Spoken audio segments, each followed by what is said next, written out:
रुपया भी सस्ता हो रहा है, डॉलर भी महंगा हो रहा है, तनख्वाहें भी नहीं बढ़ रही हैं। पक्का वाला इस्तेहकाम लग रहा है मुझे। इस्तेहकाम से मतलब ये है कि जो गुर्बत थी वो गुर्बत है, जो महंगाई थी वो महंगाई है। ये इस्तेहकाम काफ़ी नहीं है। आपको नई नौकरियां पैदा करनी है, जिसका मतलब है कि आपको माशी तरक्की या ग्रोथ चाहिए, इकोनॉमिक ग्रोथ चाहिए।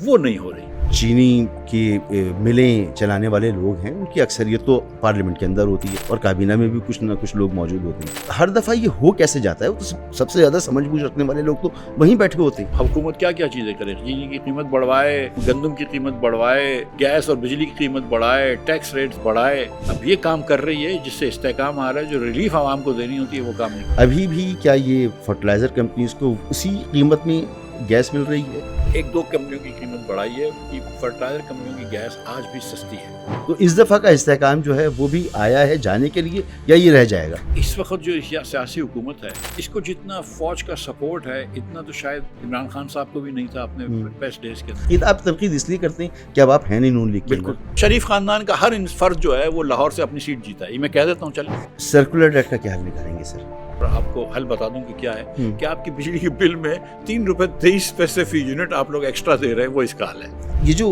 बिजली के मंसूबे लगे थे तो भाई, क्या ये भी बदनीयती पर लगे थे या ये मजबूरी थी?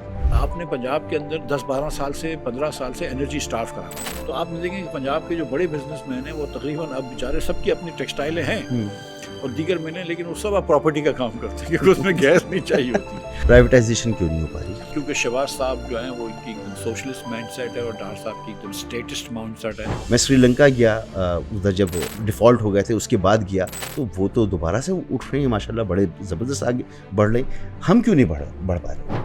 इस मुल्क में 2 करोड़ 70 लाख बच्चे ऑलरेडी स्कूल में नहीं हैं। उस मुल्क में अगर 80 लाख बच्चा पैदा हो जाएगा तो हम कैसे 4 साल बाद उसको स्कूल में डालना होगा ना? कैसे डालना? डॉलर की जो कीमत है इस वक्त, एक्चुअल यही कीमत होनी चाहिए या ये मसनूई कीमत है? मुझे इतना पता है, इतनी इकोनॉमिक्स मैंने पढ़ी कि किसी को नहीं पता। बिलावल को आप कब देख रहे हैं वज़ीर आज़म? मैं ये समझता हूँ कि बिलावल भुट्टो साहब को वज़ीर आज़म बनने के लिए सबसे बड़ा जो ज़रूरी काम है वो ये नहीं करना। इमरान खान जेल से कब बाहर आ जाएंगे? पाकिस्तान में जो है ना, वो कहते हैं ना कि वक्त बदलते हुए देर नहीं लगती। दुनिया में नहीं लगती। कभी के दिन बड़े, कभी की रात बड़े। अस्सलाम वालेकुम। पॉडकास्ट में आपको खुशामदीद। मैं हूं मसूद रज़ा। आज हमारे पॉडकास्ट में जो मेहमान हैं किसी तारुफ के मोहताज नहीं, 2 मरतबा वफाकी वज़ीर रहे हैं, PhD डॉक्टर हैं और आपने पॉलिटिकल इकॉनमी में PhD किया हुआ है और बड़े खुल के गुफ्तगू करते हैं मुल्क के हालात पर। ज़्यादा तारुफ क्या कर रहा हूँ, मैं नाम ले लेता हूँ, जनाब डॉक्टर मिर्ज़ा इस्माइल साहब। सर बहुत शुक्रिया। बहुत शुक्रिया आपका मसूद भाई। डॉक्टर साहब, कोई केसेस वेसेस अभी हैं आपके ऊपर या ख़त्म हो गए? नहीं, मेरे ऊपर कोई केस नहीं है। थे ना? वो खान साहब के ज़माने के थे, अब कोई नहीं। अब नहीं। तो कैसे बचे में आप इतने खुल के बात करते हैं?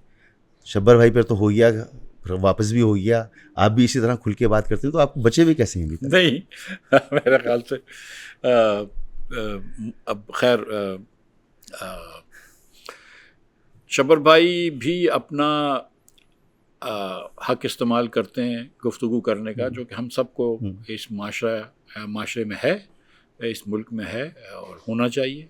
मैं भी करता हूँ। और कल भी आपने देखा है कि कल परसों मैंने एक कॉलम भी लिखा है जी। ठीक है, किसी को कोई बात पसंद आती है, किसी को नहीं आती, लेकिन इंसान को अपनी बात करनी चाहिए। नहीं, करनी तो चाहिए, मगर बच जाना आजकल के ज़माने में बड़ा मुश्किल होता है। बहरहाल तो मैं आपकी गुफ्तगू सुनता रहता हूँ, आपको फॉलो करता हूँ। ये इस वक्त जो इस्तेहकाम की बातें हैं, तो इस्तेहकाम तो 2 तरह से नज़र आ रहा है। एक तो इस्तेहकाम नज़र आ रहा है कि सरकारी लोगों की तनख्वाहें बढ़ जाएँ, मराद भी बढ़ जाएँ, उधर ये वाला इस्तेहकाम है। प्राइवेट सेक्टर में दूसरा इस्तेहकाम है, रुपया भी सस्ता हो रहा है, डॉलर भी महंगा हो रहा है, तनख्वाहें भी नहीं बढ़ रही हैं।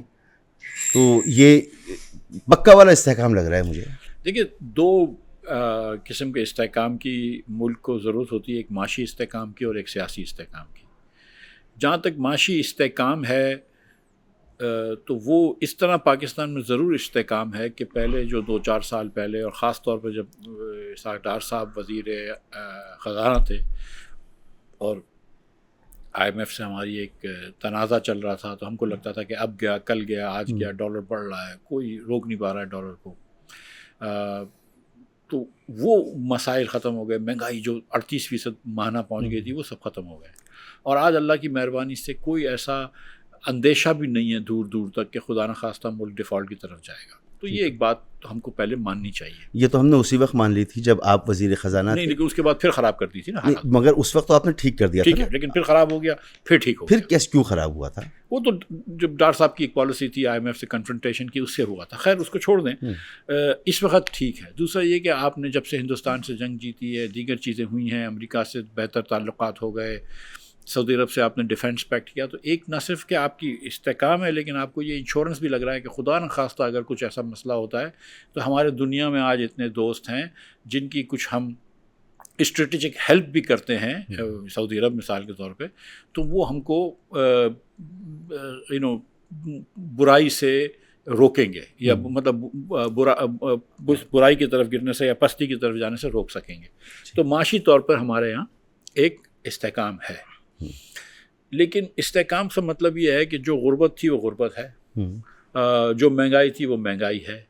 और क्योंकि हर साल आपके 20-30 लाख बच्चे लेबर फोर्स में आते हैं, 30 लाख तक बच्चे लेबर फोर्स में आते हैं, तो उनको नौकरी देने के लिए इस्तेकाम काफ़ी नहीं है। आपको नई नौकरियां पैदा करनी है, जिसका मतलब है कि आपको माशी तरक्की या ग्रोथ चाहिए, इकोनॉमिक ग्रोथ चाहिए।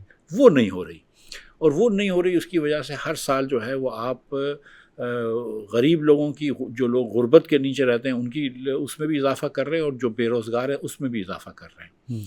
उसकी वजह से सियासी इस्तेकाम नहीं हो पा रहा कि जो आपको ज़रूरी है माशी ग्रोथ के लिए। तो वो एक साइकिल है।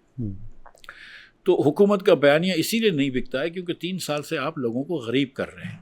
तो अगर आप इस्तेकाम लाने के लिए आपने लोगों की गुर्बत कर दी, मतलब ये है कि इस्तेकाम इस तरह आया है कि आप बोलें आप इंपोर्ट नहीं कर सकते, इस्तेकाम इस तरह आया है कि भाई आप चीज़ें इतनी महंगी हो गई कि आप इंपोर्टेड चीज़ें ख़रीद ही नहीं सकते, इस्तेकाम इसलिए आया है कि आपका मतलब नई फैक्ट्रियाँ नहीं लग रही हैं, नए रोज़गार के मौक़े पैदा नहीं हो रहे, कोई डॉलर की ज़रूरत नहीं पड़ रही। हुकूमत जो है वो इतना टैक्स ले लेती है कि लोग तो गरीब हो गए, इनका न्यूट्रिशन गिर गया, इनकी स्टंटिंग बढ़ गई, इनके भूख बढ़ गई, लेकिन आप अपने टैक्स लेकर हुकूमत के अखराजात पूरे कर रहे हैं। तो ये एक इस्तेकाम ऐसा है कि जो कि 1% का इस्तेकाम, वो जो आप कहते हैं 1%, वही 1% रिपब्लिक है ना, कि वही मतलब आपने वो चीज़ें की है। मिसाल के तौर पे एक चीनी की जो बेस्ट एग्जांपल है कि आपने एक दिन के अंदर अंदर चीनी की पॉलिसी को चेंज किया। एक मुसद्दिक मलिक पहले थे चेयरमैन प्राइस मॉनिटरिंग और एक्सपोर्ट कमेटी की, उनको हटाया, किसी और को लगाया, और उसी दिन आपने इजाज़त दी, एक साथ डार साहब को लगाया ना, और 5 लाख टन की इजाज़त दी, और आपने एक्सपोर्ट किया, और चीनी की कीमत 130-140 से बढ़ाकर 200 रुपये कर दी। अब चीनी की कीमत में इस्तेकाम तो है ना, 200 रुपये में इस्तेकाम हो गई। मगर ये मुझे याद पड़ता है जब इमरान खान दौर में हुआ था, तो यही लोग जो इस हुकूमत में, वो अपोजिशन में थे, वो कहते थे अगर चीनी पर यही गोरख धंधा हो तो वज़ीर आज़म चोर है। जी, वो कहते थे कि अगर चीनी महंगी हो जाए तो समझो वज़ीर आज़म चोर है। ये हमारे मुल्क में जो है एक लिहाज से देखा जाए तो एक अनफॉर्चुनेट चीज़ है कि, और ये खान साहब ने बहुत तेज़ी से किया था, 90 की दिहाई में मुस्लिम लीग वाले भी करते थे, IGI वगैरह के अंदर, और इमरान खान ने तो फिर अपने अलावा हर आदमी को चोर बोला, मतलब जो भी उनकी पार्टी में नहीं है वो चोर है। और तो अब ये एक दूसरे को चोर बोलते हैं, लेकिन सच्ची बात ये है कि खान साहब ने भी वही किया था जो शहबाज शरीफ साहब ने किया है कि आपने चीनी की बरामद करवाई चीनी को, और चीनी की कीमत बढ़ा दी, और इतनी बरामद करवाई कि चीनी की कीमत बढ़ जाए। ये नहीं था कि सिर्फ आपने थोड़ी सी बरामद कर दी कि आपको लग रहा है एक्स्ट्रा, तो आपने इतनी बरामद करवाई कि चीनी उसके बाद उन्होंने एक इंक्वायरी भी कराई थी ना जी, एक कमीशन बनाया था, उसकी फाइंडिंग्स भी सामने आई थी, और फिर उनकी हुकूमत ख़त्म हो गई थी। तो उन्होंने इनसे तो थोड़ा आगे बढ़ के काम किया था। हम अगर इंक्वायरी करवा के क्या कर लिया, और ये भी इंक्वायरी करवा देंगे, कमेटी बना देंगे, इंक्वायरी कराने के बाद सबके नाम आए, फिर वो फारिग हो गए। तो वो तो अभी भी इंक्वायरी रिपोर्ट तो पड़ी है ना आपके पास, तो वो तो इस हुकूमत का काम है ना। बस तो ठीक है, वो हुकूमत क्या क्या चीज़ें करे, चीनी की कीमत बढ़वाए, आटे गंदम की कीमत बढ़वाए, गैस और बिजली की कीमत बढ़ाए, टैक्स रेट्स बढ़ाए। अब ये काम कर रही है जिससे इस्तेकाम आ रहा है, जो रिलीफ आवाम को देनी होती है वो काम नहीं कर रहा। अच्छा, ये जो चीनी वाला मामला है, तो जितने चीनी की मिलें चलाने वाले लोग हैं उनकी अक्सरियत तो पार्लियामेंट के अंदर होती है, और काबीना में भी कुछ ना कुछ लोग मौजूद होते हैं। तो हर दफ़ा ये हो कैसे जाता है? वो तो सबसे ज़्यादा समझ बूझ रखने वाले लोग तो वहीं बैठे होते हैं। ये तो मतलब आपके ख्याल से क्या गलती कर रहे हैं ये लोग? गलती नहीं होती है। बिल्कुल गलती नहीं होती है, ये जानबूझ के किया जाता है। ये खान साहब के दौर में भी जानबूझ के किया जाता है, ये इस बार भी जानबूझ के किया गया है। जिन लोगों का चीनी का इंटरेस्ट है वो पॉलिसी के अंदर बैठते हैं, और जाहिर है कि आप जो है वो चीनी के मिल मालकान से बना के पॉलिसी पूछ रहे हैं। आप चीनी के सारिफ से कभी पॉलिसी पूछ के पॉलिसी बनाते हैं? तो वो तो खैर उसका रिकमेंडेशन डिफरेंट होगी। और ये तो इस बार तो मतलब नंगा वो काम किया है, मतलब खुला वो है कि हमने कीमत बढ़ानी है, हमने एक्सपोर्ट कर दी। ज़रूरत नहीं थी। आप थोड़ी सी एक्सपोर्ट कर ले भाई। देखें, एक तरीका होता है जी मंसूर भाई, और कि खुर्रम दस्तगीर काफ़ी अरसे तक रहे हैं चेयरमैन, वो भी करते थे कि आपको इंडस्ट्री आके बोलती है यहाँ पे 1 million ton 10 lakh ton extra पड़ा है, हमको इजाज़त दें कि हम 10 लाख टन बेचें। तो आप बोलते हैं अच्छा ठीक है, यूँ करो 1 लाख टन बेच लो, ठीक है, हम देखते हैं कि कीमत में क्या होता है। इधर हम देखते हैं, तुम्हें 1 लाख टन भी बहुत होता है, तो 1 लाख टन बेचो, हम उसके बाद देखते हैं। वो जब लाख टन आता है, आप देखते हैं कि प्राइस पे कीमत में फ़र्क नहीं है, आपने कहा अच्छा 1 लाख टन और बेच लो, या चलो 2 लाख टन बेच लो। तो आप टुकड़े टुकड़ों में इजाज़त देते हैं और आप इसको मॉनिटर करते हैं। और 3 लाख टन की आपने इजाज़त दी, देखिए 1 लाख का दिया, फिर लाख का दिया, फिर लाख का दिया, और अब आपको लग रहा है कि यार प्राइस बढ़ी, तो आपने कहा अच्छा रुक जाओ यार, कुछ दिन रुक जाओ, महीना दिन 2 महीने रुक जाओ, बस इतनी सी बात होती है। और ये सब लोग तजुर्बेकार लोग होते हैं, इनको पता है कि यार इस तरह देनी चाहिए। तो पहले 1 लाख की दी गई थी, फिर 1.5 लाख की दी गई, और उसके बाद इससे पहले कि पूरी चीनी नई बने और हमें पता चले कि कितनी चीनी, हमने 5 लाख की दे दी इजाज़त। तो मतलब मतलब हो सकता है कि ये नादानी हो, हर दफ़ा हर दौर हुकूमत में नादानी। इस सादगी पे कौन ना मर जाए या खुदा। डरते हैं, लेकिन नहीं, ये तो हाथ में कलम भी है। करते हैं कत्ल और हाथ में तलवार भी नहीं, मेरा कलम है। तो कलम है, तो ये कैसे फिर एतबार करे आदमी के हमारे यहाँ वाकई करप्शन को लेकर कोई संजीदगी है? यानी मैं तो यही समझ रहा हूँ कि करप्शन ही है हमारे यहाँ। एक जो अनफॉर्चुनेट जो ये चीज़ होती है कि हम अपोजिशन के अंदर करप्शन निकालते हैं। जब भी जो भी हुकूमत आती है, खान साहब अपनी अपोजिशन में निकालते थे, ये अपनी अपोजिशन में निकालते हैं, लेकिन हम जो गलत चीज़ें हैं वो ख़त्म नहीं करते। तो अब ये जो चीज़ है, हम करप्शन को अक्सर ये मानते हैं कि भाई किसी पुलिस वाले ने आपसे 500 रुपये ले लिए तो वो करप्शन है, या हुकूमत ने कोई गलती कर दी, हुकूमत ने कोई महंगी चीज़ ख़रीद ली, वो करप्शन है या वगैरह। लेकिन ये जो पॉलिसी का जो जो जो करप्शन होती है कि जिसके अंदर आपने जानबूझ के चीनी महंगी करवा दी, या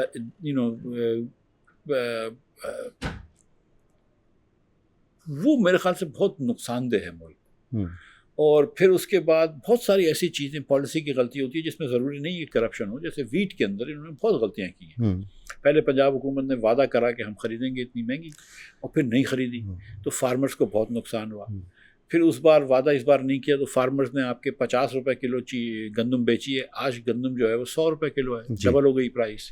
तो बीच में मिडिल मैन को फ़ायदा हुआ, फार्मर को तो फ़ायदा नहीं हुआ। मैं नहीं कहता हूँ कि इसमें कोई करप्शन थी, लेकिन इसके अंदर बेवकूफ़ियाँ तो थी ना, इसके अंदर ना बेहिसी भी थी कि यार फार्मर मर रहा है, क्या करेगा वो गंदम का किसान। नहीं, वो तो IMF ने कह दिया कि आपने सब्सिडी नहीं देनी है, तो आपने सब्सिडी नहीं दी, और आपको पता होना चाहिए था, पहले से फार्मर को बता देते, नहीं बताया आपने, ये गलती ज़रूर की, लेकिन इनके पास गुंजाइश ही नहीं थी। तो सवाल ये है कि क्या वाकई IMF से जब डील करते हैं, आपने IMF में काम भी किया, IMF के साथ डील भी किया, तो जब IMF से डील करते हैं तो हम वाकई इतने बेबस, इतने लाचार होते हैं, या हमारे पास कोई स्पेस होता है? मैं आपको एग्जांपल देता हूँ। IMF नहीं चाहता था कि हम चीनी जो है वो इसको फिर इंपोर्ट करें। जो हमने महंगी इंपोर्ट करी है, TCP ने मार्केट से भी महंगी इंपोर्ट करी, और आज इतनी महंगी इंपोर्ट करी है कि उनसे बिक नहीं रही, तो ज़बरदस्ती बेच रहे हैं TCP, और कंपनियों को ज़बरदस्ती बेच रहे हैं महंगी चीनी, ठीक है, TCP करके। तो ये तो IMF इससे खुश नहीं था, लेकिन आपने करा। IMF ने आपसे कहा था कि ज़राअत के ऊपर टैक्स लगाइए, कि भाई एक आदमी जिसकी 50,000 रुपये तनख्वाह है, उससे तो तुम टैक्स ले रहे हो, लेकिन एक आदमी 100 एकड़ की अराजी है तो हम उससे टैक्स नहीं ले रहे। तो इन्होंने कहा अच्छा हम जुलाई में करेंगे, नहीं करा, अच्छा जनवरी में कर देंगे, फिर उसको फिर से डिले कर दिया। ठीक है, तो आप तो वही मानते हैं ना, आप जो आपके मतलब की बात हो, जो आपके मतलब की बात हो वो नहीं मानते। जब IMF कहता है कि मिन हासिल कौम सेक्रीफाइस करें, तो आप बोलते हैं अच्छा आवाम से सेक्रीफाइस ले लेते हैं, 1% से नहीं लेंगे, हम सेक्रीफाइस नहीं कर सकते, ठीक है। तो ये कहना कि IMF ने आपको गंदम के अंदर मिसाल के तौर पर इस बार उन्होंने बात की है कि यार हमको कोई स्ट्रेटेजिक स्टॉक चाहिए तो हम इंटरनेशनल मार्केट प्राइस पे लेंगे। ये जो 3500 रुपये की बात कर रही हैं झूठ बात है, गलत बात है। इन्होंने इंटरनेशनल मार्केट प्राइस पे जो भी मार्केट प्राइस उस वक्त होगी।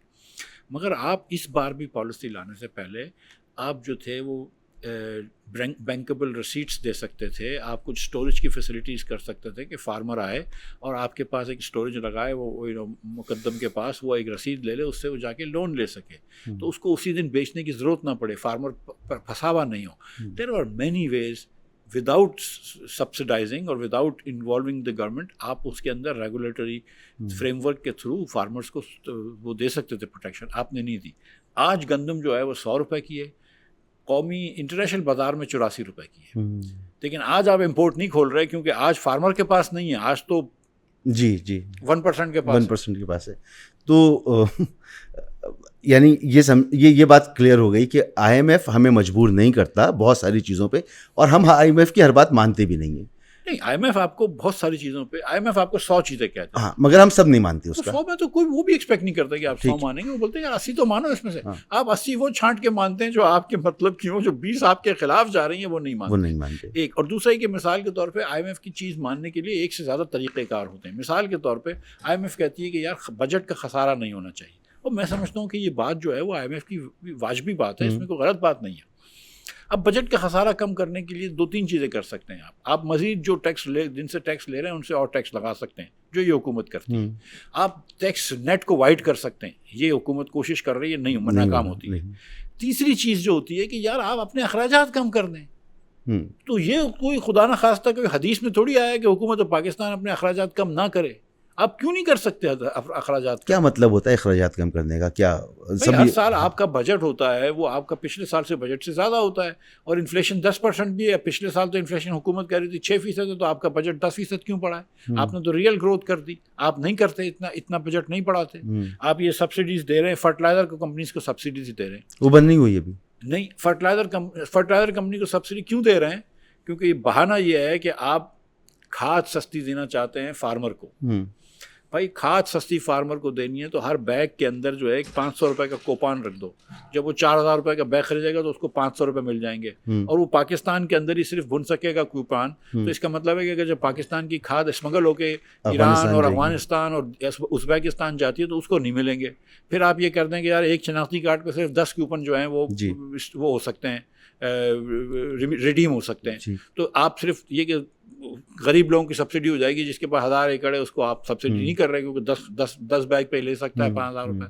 आप ये कर सकते हैं, लेकिन आपने कहा ये नहीं करेंगे। हम जो फर्टिलाइज़र है, और हर फर्टिलाइज़र कंपनी वो होती है कि जिसके मालिक के पास अपना एक प्राइवेट जहाज़ होता है, ऐसे 2 जहाज़ होते हैं, क्योंकि एक जहाज़ कभी ख़राब हो जाता है तो दूसरा। ठीक, और यहाँ तो उनको हम सब्सिडी दे रहे हैं। अब आप मैं किसी से कहूँ या जितने लोग यहाँ पे भाई बैठे हैं कि यार हमने फार्मर को सब्सिडी देनी है तो क्या तरीका है, तो बोलेगा यार खाद सस्ती कर दो। खाद सस्ती करने का क्या तरीका? आप बोलेंगे यार फार्मर को थोड़ा सस्ता कर दो, खाद के ऊपर टैक्स कम कर दो।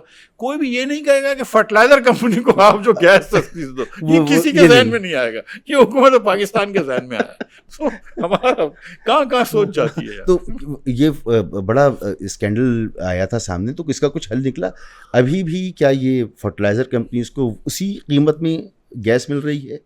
1-2 कंपनियों की कीमत बढ़ाई है कि फर्टिलाइज़र कंपनियों की गैस आज भी सस्ती है। अब गैस में एक बड़ी अजीब सी चीज़ है कि IMF ने आपको कहा, और कुछ वज़रा मान गए केयर टेकर के ज़माने में कुछ अभी, कि गैस महंगी कर दो इंडस्ट्री को जो कि अपनी बिजली खुद बनाते हैं। ठीक है। और उनकी ये सोच थी कि ये बिजली अगर कि गैस महंगी कर देंगे तो हमसे बिजली ख़रीदना करेंगे, जो कि हम महंगी बिजली बेचते हैं, हुकूमत महंगी बिजली बेचती है। हम जैसे लोग इनको समझाते रहे कि कोई आपकी बिजली नहीं खरीदेगा, सब अपनी बिजली सस्ती बना सकते हैं, लोग घरों में बना लेते हैं, तो इंडस्ट्री वालों के पास तो बहुत ऑप्शन होते हैं। ठीक। हुआ ये कि इन्होंने गैस महंगी कर दी। अच्छा, ये जो इंडस्ट्री को गैस देते थे 2200 रुपये की इंडस्ट्रियल गैस देते हैं और 3500 रुपये की LNG लेते हैं, उसको इन्होंने 4200 रुपये की कर दिया। अब वो 3500 रुपये की तो बिक रही थी, अब 4200 रुपये की बहुत कम बिक रही है, लेकिन ये जो 4200 रुपये की या 3500 रुपये की बेच रहे हैं ना, इससे आपको ये फ़ायदा हो रहा था इन कंपनियों को, तो कंपनियां बहुत प्रॉफिट करने लगी। लेकिन जो डोमेस्टिक में घरेलू सार्फिन को 900 रुपये की बेचते हैं, लेकिन इनकी कॉस्ट जो है वो 1500 होती है, तो 600 की कॉम्पनसेशन हो जाती थी। अब वो कॉम्पनसेशन भी नहीं हो रही है, तो अब घरेलू सार्फिन की महंगी गैस भी आपको महंगी करनी पड़ेगी। तो ये पॉलिसी का और कॉम्पिटेंस का भी फुकदान है। और आई थिंक कि कुछ शायद वो काम की नीयत नहीं होती है कि जिससे मुल्क बेहतरी हो, वो काम की नीयत होती है जिससे इनका सियासी फ़ायदा हो। मैंने शुरू में इस्तेहकाम की बात की, तो ये इस्तेहकाम का आना और जाना, ये तो हम हर 5 साल में 1-2 मरतबा सुनते हैं जी।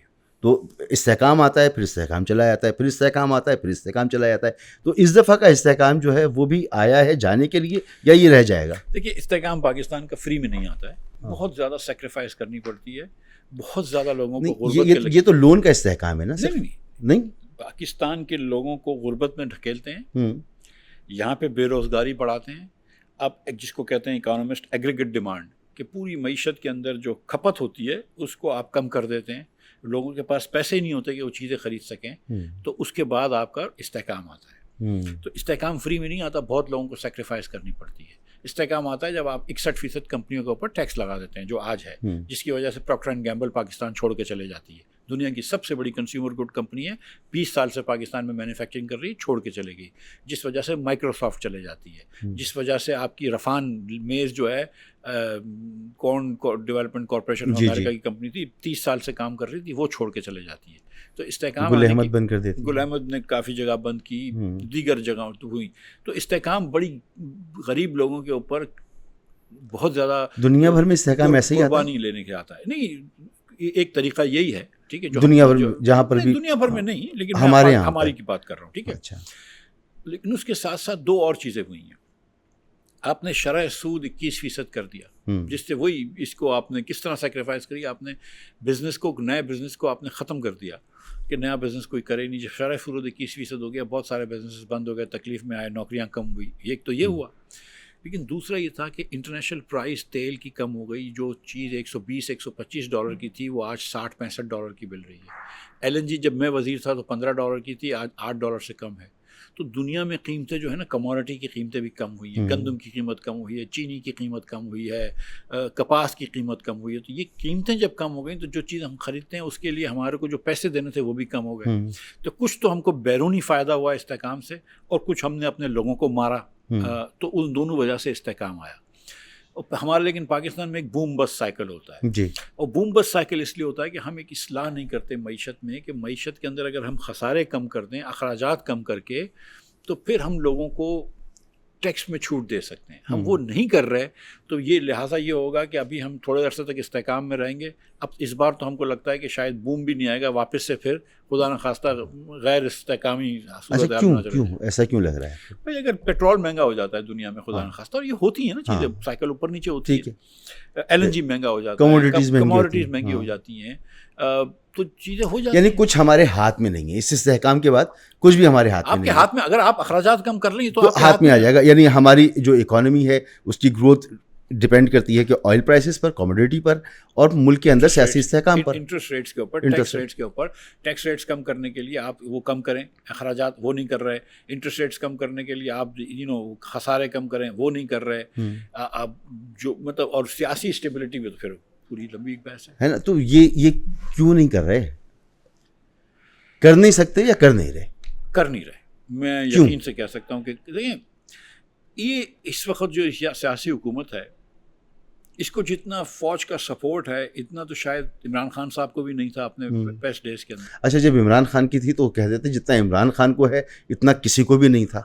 तो ये तो हर दफ़ा कहा जाता है। नहीं, ये बात एकदम दुरुस्त है कि जितना इमरान खान को था इतना किसी को भी नहीं था। लेकिन ये अच्छा, ये हमने तारीख रकम की है। अच्छा, ठीक है। इमरान खान फिर भी देखें, बिल्कुल RTS हुआ था, इमरान खान की फ़ौज ने बहुत फेवर करी थी, नवाज शरीफ साहब को डिस्क्वालीफाई करवाया था, बहुत सारी चीज़ें थी, लेकिन फिर भी एक रीज़नेबल वोट लेकर आया था। तो 4-5 सीटें आगे पीछे करी थी, लेकिन ऐसा नहीं था। 17 सीटों वाली या जो भी 17, 20, 15 जो भी सीटें हैं, वो नहीं था। अब जैसे कराची के अंदर जो पार्टी को आपने 15 सीटें दी हैं वो किसी एक सीट पे नंबर 2 भी नहीं आई थी, नंबर 3 भी शायद 1-2 सीटों पे आई थी, तो उसको आपने 15 सीटें दे दी, तो ये तो आपने फी सबीलिल्लाह ही बांटी हैं ना सीटें। ठीक है। तो इन लोगों का तो कोई सियासी वज़न ही नहीं है, तो कोई मॉरल अथॉरिटी भी नहीं है, लेकिन इनको पीछे से कोई और चला रहा है। लेकिन जितनी सपोर्ट कर सकते हैं वो लोग, ये तो सपोर्ट कर रहे हैं ना। फिर उसके बाद आप फेवरेबल देखें कि इमरान खान साहब तरस गए थे बाइडन उनको फ़ोन करे, वो नहीं किया। ये देखें कि इधर ट्रंप थकता नहीं है फील्ड मार्शल की तारीफ करते हुए, शहबाज शरीफ साहब की तारीफ करती, शहबाज शरीफ साहब को मौका दिया कि ट्रंप को सलूट करें। मतलब यहाँ पे क्या नहीं हो रहा है? सऊदी अरब ने आपसे डिफेंस पैक्ट साइन किया है, टर्की आपसे इश्क में है, कतर आपसे प्यार में है, चाइना के साथ आप चाइना की आपकी अच्छी दोस्ती है, पुतिन से मुलाकात की आपने, अमेरिका और चाइना दोनों से आपने साथ ताल्लुकात रखे, हिंदुस्तान को आप शिकस्त दे चुके हैं, तो अल्लाह ताला ने और पुतिन से भी मुलाकात की है। अच्छा, पुतिन का मुझे नहीं पता आजकल का, हमारा तो दिन बदल दिए अल्लाह ताला ने। खाली ये कि थोड़ा सा अफगानिस्तान से मसला है, इंशाल्लाह वो भी ठीक हो जाएगा। तो फॉरेन पॉलिसी पे तो हमें बहुत सक्सेस मिली है। तो फौज ने ना सिर्फ इस हुकूमत को खड़ा किया है, बल्कि फौज ने फॉरेन पॉलिसी भी ठीक कर दी है, क्योंकि फॉरेन पॉलिसी तो बहरहाल पुतिन के जो जिक्र कर रहा था, वो जो मुख्तलिफ जगहों पे जाते हैं दौरे करते हुए, तो साइड लाइंस पर उनसे अच्छे माहौल में मुलाकातें हुई हैं। तो एक जस्चर ये गया कि रूस से भी अच्छे हैं, चाइना से भी अच्छे हैं, अमेरिका से भी अच्छे हैं, अरब से भी अच्छे हैं, सबसे अच्छे हैं। तो फिर उसके बाद जब आप कहते हैं कि ये कर नहीं रहे, तो मेरी समझ में नहीं आता कर क्यों नहीं रहे। भाई देखें, इनका फ़ायदा होता है नहीं करने से, ये कोई गलती नहीं करता है। मैं आपको मिसाल दे देता हूँ, समझदार लोग हैं, सब समझदार है, कोई बेवकूफ़ नहीं होता है, ठीक, काबिल नहीं होते, समझदार होते हैं, हाँ, अपना मफाद समझते हैं, लेकिन कोई कॉम्पिटेंस नहीं होती इनमें, कोई पढ़े लिखे इतने नहीं होते, कोई किताबें नहीं पढ़ी होती, कोई सोच नहीं होती, लेकिन ये कि अपना मफाद तो सब समझते हैं ना। अब जैसे चीनी के अंदर एग्जाम्पल था, ठीक है, लेकिन चलें चीनी को छोड़ दें, मैं आपको और एग्जाम्पल देता हूँ। हमारे मुल्क में लोकल गवर्नमेंट नहीं है। पंजाब में जब हमारी बहन चीफ मिनिस्टर बनी तो उसने और लोकल गवर्नमेंट को ख़त्म कर दिया। अभी नए इलेक्शंस की बात कर रहे हैं तो मतलब कि 1 महीने बाद कोई पार्टी ज्वाइन कर सकता है। जी, नया ऑर्डिनेंस आया, कानून आया, हाँ, अजीब सा। और वो कानून भी कि चीफ मिनिस्टर जब मर्जी जब उसको ख़त्म कर सकता है, और चीफ सेक्रेटरी या डिप्टी कमिश्नर को बिठा के वो काम कर सकते हैं। तो बेसिकली उसको आपने एकदम मातहत लगाया है, आपने उसको इंडिपेंडेंस नहीं दी है, आइन के मुताबिक नहीं है। जैसा कि सूबे इंडिपेंडेंट होते हैं फेडरेशन से, हालांकि सूबे भी मातहत हैं, लेकिन इंडिपेंडेंट होते हैं फेडरेशन से, ऐसा आपने नहीं किया है। ठीक है, कि सूबा जो है वो एक वफाक की प्राइम मिनिस्टर एक सेक्रेटरी के थ्रू नहीं चलाता है, एक इलेक्टेड चीफ मिनिस्टर चलाता है। तो इस तरह शहर जो हैं और म्यूनिसिपैलिटी जो लोकल गवर्नमेंट, चाहे वो गांव की हो शहर की हो, वो चलनी चाहिए लोकल गवर्नमेंट्स पे। आपने लोकल गवर्नमेंट पे कोई काम ही नहीं किया। लोकल गवर्नमेंट वो है जो आपको पुलिस करती है, जो आपको सेहत देती है, जो तालीम देती है, रोड देती है, पानी देती है, ट्रांसपोर्ट देती है, कचरा उठाती है, निकासी करती है। यही काम जो होते हैं ना 7, 8, 10, यही काम अवाम मांगती है हुकूमत से। ठीक है, अवाम कुछ और नहीं मांग रही होती। एक आम पाकिस्तानी को फ़र्क नहीं पड़ रहा होता है कि वफाक ने किसको क्या SRO दे दिया, या वो बैंक का रेट क्या हो गया है, कुछ नहीं। उनको तो ये चीज़ें चाहिए कि यार मेरे घर में। अवाम ये भी सुनना चाहते हैं ना कि क्यों नहीं करती। ज़िया के दौर से गालिबन 78 से शुरू होता है हमारे यहाँ बल्दियाती निज़ाम। पहली मरतबा ज़िया साहब ने किया एक ऑर्डिनेंस के ज़रिए, फिर मुशर्रफ साहब ने किया, और फिर बहुत अच्छा किया। फिर उसके बाद 2000 या 18वीं तरमीम के अंदर बाकायदा हम उसे आइन में लेकर आ गए। तो कोशिश तो सियासी लोगों ने की, लेकिन फिर कर क्यों नहीं पाते? नहीं, देखिए 148 जो आइन में आया है उसमें सिर्फ इतना आपने कहा है कि एक लोकल गवर्नमेंट्स होनी चाहिए। हाँ। ठीक है, उसमें माइनॉरिटीज़ और अक़लियतों का और ख़वातीन का और लेबर का हिस्सा होना चाहिए, तो आपने उसकी एक सीट रखी हुई है, लेकिन कोई और पूरा स्केड्यूल नहीं लिखा हुआ। ये इसलिए नहीं करते, मिसाल के तौर पर कि अब जो पंजाब का चीफ मिनिस्टर होता है उसको लाहौर का मेयर बनने का शौक़ होता है, तो लाहौर में चीज़ें करते रहते हैं। अब अगर एक आप कंट्रोल कर रहे हैं पूरे पंजाब को, वसाइल लाहौर में लगा रहे हैं, लाहौर में भी जीत रहे हैं, और आप सेंट्रल पंजाब मियां नवाज शरीफ या मुस्लिम लीग जीतती है, लेकिन सेंट्रल पंजाब जीतने की वजह से वो साउथ पंजाब और नॉर्थ पंजाब या वेस्ट पंजाब पे भी हुकूमत करते हैं, क्योंकि वो बड़ा है। इसी तरह पीपल्स पार्टी जो है वो सिर्फ दही सिंध जीतती है, लेकिन दही सिंध की वजह से वो कराची में भी हुकूमत करते हैं, और दही सिंध तो बहुत गरीब है, मगर तो ये यहाँ पे कराची बिल्डिंग कंट्रोल अथॉरिटी भी सिंध गवर्नमेंट चलाती है। कराची में कचरे की मीटिंग हो रही होती है, कचरा उठाने की मीटिंग कराची में हो रही है, तो उसको मेयर को भी नहीं बैठना चाहिए, वो लोकल काउंसलर्स होने चाहिए, वो भी चीफ मिनिस्टर साहब बैठते हैं। वो फिर उनके और मफादात भी होते हैं या और भी तरजीहात होती हैं। और हमारे यहाँ ये होता है कि हर सूबे के अंदर जो लिंग्विस्टिक माइनॉरिटी होती है उसको हमको दबाना होता है। तो केपी में चले जाएं तो वहाँ पे इमरान खान साहब की हुकूमत जो थी पहले 10 साल, पिछले 10 साल, अभी का नंबर मुझे नहीं पता है, वो तरक्याती काम जो थी वो पश्तून इलाकों में ज़्यादा करती थी, हज़ारा वाले इलाकों में, हज़ारा के अंदर नहीं करती थी। और बलूचिस्तान के अंदर ये है कि वो बलोच चीफ मिनिस्टर होते हैं, वो थोड़ा सा पश्तून को वो लिफ्ट नहीं कराते इतनी। तो जहाँ पे जिसकी अक्सरियत होती है वो अकलियत को दबा रहा होता है, या तो पाकिस्तानी एक रिवाज है। लेकिन हम अगर लोकल गवर्नमेंट्स दे दें तो इन मसलों से निकल जाएंगे, लेकिन हम नहीं करते। इससे ज़्यादा ज़रूरी स्ट्रक्चर नहीं हो सकता, लेकिन नहीं हो रहा पाकिस्तान। अभी सैलाब में आपने देखा कि जो वज़ीर आला के साथी उनके जो ख़वातीन हैं, उन्होंने बाकायदा प्रेस कॉन्फ्रेंस में बताया कि बाजू तक जल गए धूप से। तो इतनी मेहनत की, इतनी वो हर जगह जा रही हैं, फिर भी तनकीद, आप तनकीद इसलिए करते हैं कि अब आप हैं नहीं नून लीग के। बिल्कुल इसीलिए तनकीद करता हूँ। बिल्कुल तनकीद तो बनती नहीं, नून लीग तो पूरे इलेक्शन जीती है, 180 सीटें जीती है, बस ये बोल दूँ। नहीं आप कहें ना, मैं बोल देता हूँ, ठीक है, कि सब अपनी अपनी सीटें, जब शरीफ खानदान का हर फर्द जो है वो लाहौर से अपनी सीट जीता है, ये मैं कह देता हूँ। चले, जब आपकी कोई वीडियो अपलोड होती है ना, नीचे लोग ये कमेंट ज़रूर करते हैं कि मिफ्ता भाई अब आप क्योंकि गवर्नमेंट में नहीं है इसलिए आप तनकीद करें, इसलिए मैंने ये सवाल पूछा है आपसे। लोगों का सवाल आता है ये। मैं तो ये 1% रिपब्लिक की बात उस वक्त भी करता था जब मैं गवर्नमेंट पिछली मरतबा था उससे, और उससे पहले भी करता था। मैं लोकल गवर्नमेंट्स के एम्पावरमेंट को सबसे ज़्यादा ज़रूरी चीज़ समझता हूँ पाकिस्तान में, उसको मैं पहले भी करता था और अब भी करता हूँ। ठीक है। लेकिन हमारे यहाँ मुल्क के अंदर हम बहुत सारे झूठ जो है ना उसको अपना लेते हैं। तो मुस्लिम लीग का जो वर्कर होता है वो कहता है कि बस मुल्क जो है वो बेस मियाँ साहब ही चला सकते हैं या शरीफ खानदान ही चला सकता है जी। और वो बड़े अच्छे लोग हैं, लेकिन 13 करोड़ पंजाब के सिटीजन्स हैं, पंजाबी हैं, सराइकी हैं, दीगर हैं। इसमें ऐसा नहीं हो सकता। उधर पंजाब, लाहौर आपको पता है एक ओल्ड सिटी जी, 100 साल, 150 साल पुरानी। उधर एजुकेशन इदारे हैं, NCA है, गवर्नमेंट कॉलेज है, FC कॉलेज है, लम्स बन गया है उधर। पंजाब यूनिवर्सिटी कितनी पुरानी है, बड़े बड़े बड़े साइंटिस्ट निकले, आपको पता है। जी। 2 तो नोबेल लॉरियट्स लाहौर में पैदा हुए, लाहौर से। एक तो अब्दुल सलाम साहब, ठीक है जी। और एक चंद्रशेखर थे, जी जी जी, इंडियन थे और FC कॉलेज से ग़ालिबन उनका, और वो लाहौर में पैदा हुए थे। उनके वालिद रेलवे में काम करते थे। अच्छा अच्छा। और फिर उसके बाद वो लंदन चले गए, ऑक्सफोर्ड से शायद PhD करी और फिर यूनिवर्सिटी शिकागो में पढ़ाते रहे। और उनके नाम पे एक चंद्रा एक्सरे लेबॉरेटरी भी है, वो ब्लैक होल्स पे बड़ा काम किया इन्होंने। तो मतलब एक तहजीब का और गहवारा था, एक शहर है, और तालीम अलहमरा जैसा तो उसके अंदर पूरे पंजाब में कोई एक ख़ानदान के अलावा कोई भी लायक नहीं है, और अगर है तो फिर उस्मान बुज़दार है। तो इमरान खान ने तो प्रूव कर दिया कि हाँ यार सिर्फ शरीफ खानदान ही लायक है, तो दूसरी चॉइस उस्मान बुज़दार। देखिए ना, महातीर मोहम्मद कितने अरसे से मलेशिया के सदर रहे और अभी तक सिस्टम का हिस्सा है। तो नहीं, अभी बहुत नाराज़ हैं वो, अनवर इब्राहिम है। लेकिन मेरी कोशिश है कि इमरान खान ने तो मेरी थ्योरी को गलत कर दिया। मेरी थ्योरी है कि शरीफ खानदान के अलावा बहुत और लोग हैं जो चीफ मिनिस्टर बनने के लायक हैं, लेकिन इमरान खान ने फिर एक नमूना दिखाया, वो भी नमूना ही दिखाया। लेकिन द थिंग इज कि देखें, पूरी दुनिया में होता है कि सियासतदान आते हैं, 4-8 साल 10 साल अपना रोल अदा करते हैं, फिर आगे चले जाते हैं, फिर नए जनरेशन का आता है। अगर आज हम अपनी क्रिकेट की टीम में ये कहते हैं कि नहीं वसीम अकरम का बेटा ही जो है वो कप्तान होगा, वकार यूनुस का बेटा जो है वही फास्ट बॉलिंग कर सकता है, शोएब अख्तर की जो बेटा है वो फास्ट बॉलिंग कर सकता है, ज़हीर अब्बास का बेटा जो है वो बैटिंग करेगा, या मियादाद का बेटा बैटिंग करेगा, तो इससे भी बुरे हाल होते हैं। ठीक है, तो ये अजीब सी चीज़ है।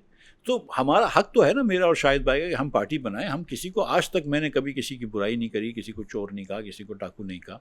हम अपनी पार्टी बनाएंगे, जिसको हमको वोट देना है दे दे। बता दीजिए कि मिफ्ता क्या गलत बात कह रहा है।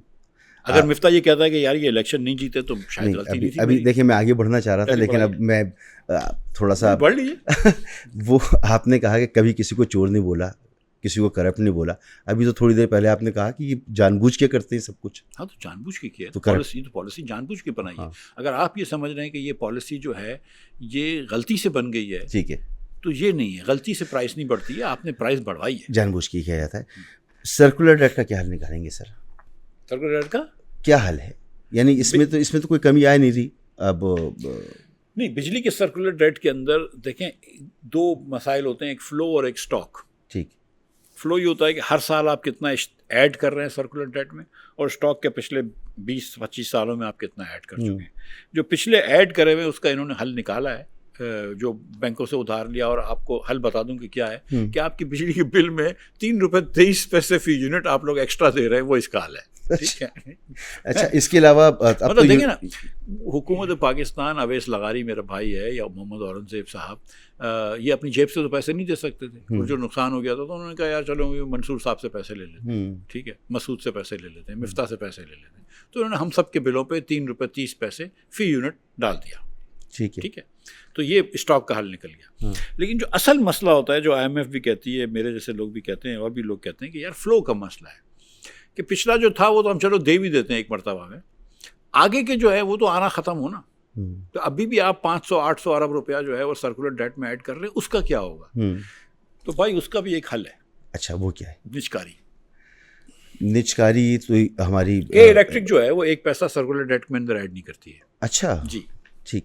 तो ये जो हमारी तकसीम कार कंपनियां हैं, ये तो इनको कोई लेने को भी तो तैयार नहीं, इसमें तो इस्लाहात की ज़रूरत है, इसमें इस्लाहात क्यों नहीं हो रही फिर, अगर यही हल है और ये इनकी समझ में आता है, या ये आप समझते हैं कि हल है उनकी, वो कहते हैं ये हल नहीं है, तो अगर वो ये कहता हूँ, IMF भी ये कहती है, लेकिन ये वाली बात IMF के अंदर नहीं मानेंगे, वो एग्रीकल्चर टैक्स वाली भी नहीं मानी, ये भी नहीं मान रहे, जो बात वो भी मानते हैं जो माननी होती है।